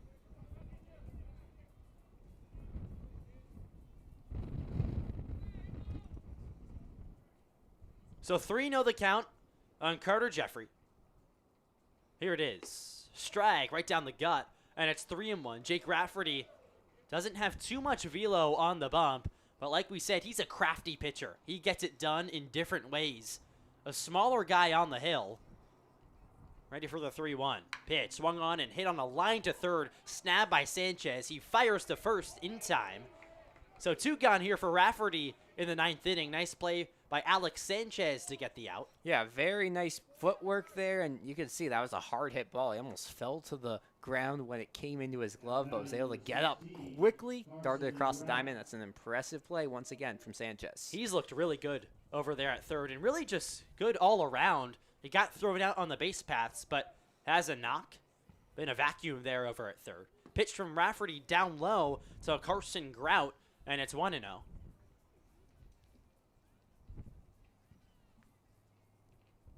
I wonder if Rafferty gets to keep his number from last season. If he gets any priority being a returner, almost like Eli Lipinski as well. You know, I'm sure a quick Google search can find us that information. Pitch was outside, so 2-0 the count on Carson Grout, third baseman today for the Miners. Pitch swung on and fly to left field. Siselski drifts over. Haas is also there. Siselski makes the catch. So a quick inning for Rafferty and the Bucs. Last licks here for Anchorage. Do they have a rally in their bones? Can they come back on opening day? Stay tuned to find out. It's Anchorage Bucs baseball on the Anchorage Bucs YouTube network.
Back here with Bucs baseball in the 9th inning. Milo Hoffman, Alex Burstein on hand. Opening day, 5-3 the score between the Miners and the Bucs. It's a pinch hitter for the Bucs. Logan Ewell out of Paradise Valley Community College will pinch hit for Cooper Siselski. It's Chappelle still in the bunt for the Miners. Here's the pitch outside, and it's 1-0. Yeah, you see Joe Silva, a big fan of the lefties, playing a lefty in a high leveraged situation here. You really want your leadoff guy to reach, needing multiple runs this inning, and a big spot for Yule. Yule's a lefty, like you said. A good matchup against the 6'8 Chappelle. Another pitch taken outside, and it's 2-0. Chappelle going back to that fastball numerous times. Has pretty good velo, standing so high and tall. 2-0's the count on Logan Yule, the pinch hitter. Hails from Phoenix, Arizona. Pitch down low, and it's 3-0. I wasn't blown away in that last inning by the stuff from Chappelle. He obviously has some momentum, but his control has been not great. Pitch taken outside for a walk, so Logan Yule works a leadoff walk, and that's exactly what you want for the Bucs. Now it's Corey Bantam, the first baseman, up. Yule off first, and Chappelle, the pitcher, does not want to put anyone else on. That'll bring the tying run to the dish. Sorry, this is the tying run. It's 5-3, the winning run to the dish. Chappelle set at the belt, Yule off first. Here's the pitch. Taken for a strike right down the gut, and it's 0-1. I'd love to see the Bucs try to steal here. I know it's a situation where you need as many base runners as possible, but with a lefty who's had multiple balls in the right field today, if you can get Yule in the second, that's huge. Pitch, swing, and a miss. A big hack from Bantam, and it's 0-2. I like what you said. Maybe a hit and run. Get some action on the base paths. Really test out this Miners defense. You haven't had much to see from the Miners defense. Are they good? Are they bad? Can they deal with runners moving throughout the base paths? Pitch, line to left field for a base hit by Bantam. Yule advances to second. That's 3 hits for Corey Bantam on the day. And he's the tying run over at first. Yeah, 3 hits on opening day, not too shabby as well. He even had a walk in the 5th, so that's now 4 straight reaches after that double play to end the first. I'm sure he's been forgiven for that by now after this recent performance. And some very impressive stuff. We're going to see another pinch hitter here, and this is a good batter in Luke Taylor. Luke Taylor, the pinch hitter. And the pinch also runner. have a pinch runner, James Provencino. So we got movement all around here in the ninth. Some excitement for the fans who've stayed around. It's Luke Taylor at the dish with the tying run at first. He's the winning run. Yule at second. And it's Provencino over at first. Chappelle still on the bump for the Miners. There is some action in the bullpen. We'll see how long he stays out there. Set at the belt. Kicks and deal, swung on and fouled right side out of play. Big hack from Luke Taylor out of Long Beach State. Number 2 ranked prospect out of Utah. Just hit 186 though this past season. A lot of talent though for Taylor. 0-1 the count. Chappelle set at the letters. Wobbles back and forth. Provencino off first. Here's the pitch. Shows bunt, and he gets it down. Back to Chappelle, who bobbles it. Luke Taylor runs the first, and he's out. The call on the field is out. He advances the runners, though. Now it's second and third for the Bucs. Provencino at second. Logan Yule over at third. Yeah, that was a very close play. You had your eye over by the first base coach, Dylan Espinal. He would say he was safe for sure. He had his arms out there a few seconds early, but that was a close play. But, hey, that's what you wanted to do by putting Taylor in there, advance the runners. And with just 1 out, it's a wide-open game. R.J. Rouet with a chance to tie the game with a base hit. He's had quite the day. Pitching, hitting, came around to score in a wild pitch. That was the Bucs' last run. Chappelle set at the belt. Kicks and deals, strike called right down the gut, and it's 0-1. We talked about how he has a chance to help his own case and not get the walk, and not get the loss, and this is about as big of a spot as possible to do so. 0-1's the count. Chappelle set. Here's the pitch. Swung on and lined down the left field line. That'll go foul, though. Gave it a good hack, was R.J. Rouet. Like we said, didn't do too much hitting at college. Mainly a pitcher, but he looks pretty good at the dish. Hit .385 in high school. 0-2's the count. Chappelle ready. Rouet ready. Pitch. Almost hit him. Bounced in front of the dish, and it did hit him. RJ Rouet will go to first on the hit by pitch. So just like that, the bases are juiced for the Bucs. There's one or two players warming up right now for the Miners, but I'm amazed by the fact that there hasn't been a mound visit this inning. Yeah. A walk, a single, sacrifice bunt to advance the runners, and then a hit by pitch. This has been a disastrous inning for Chappelle, and now with Sanchez at the plate. Bases juice. Pitch to Sanchez is grounded to second. This could be two. Fires to second. On to first. It's a double play, and the ball game is over. 4-6-3, and that'll do it here on opening day. The Bucs had a rally brewing in the 9th inning, but Alex Sanchez grounds in to a game-ending double play, and the final score between the Bucs and the Miners, 5-3. Sanchez, who had himself a pretty good day, a player you liked up in that spot for the Bucs, could not get the job done, and really the worst possible scenario wrapped into two. Yeah, and that was just another one where he attacked an early pitch in the at-bat, and, you know, it's hard to say when you're going to do the when you're going early in these at-bats if you would have a later pitch, but with the way that Chappelle was pitching and the lack of control, you would have liked to see him wait for maybe a pitch he liked a little bit more there, but hey, a little bit of a run in the 9th, but that's why you play more than one game in the season. Exactly. Just the first game of the season for the Anchorage Bucs. Some positives to take away. Definitely some things to work on. A couple errors out in the field.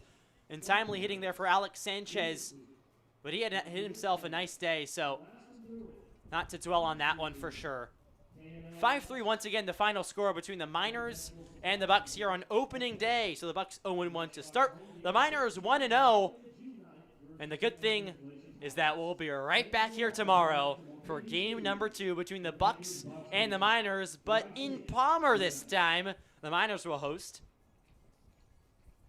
a couple miles down the road. I think it's about an hour away from Mulcahy Stadium.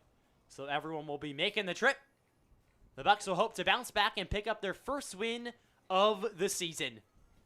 But that'll just about do it up here in the broadcast booth. 5-3 once again, the final score between the Matsu Miners and the Anchorage Bucs. Milo Hoffman, Alex Burstein saying so long here on the Anchorage Bucs YouTube network. Come right back here 6 p.m. tomorrow for Game 2 of the season. So long, everyone.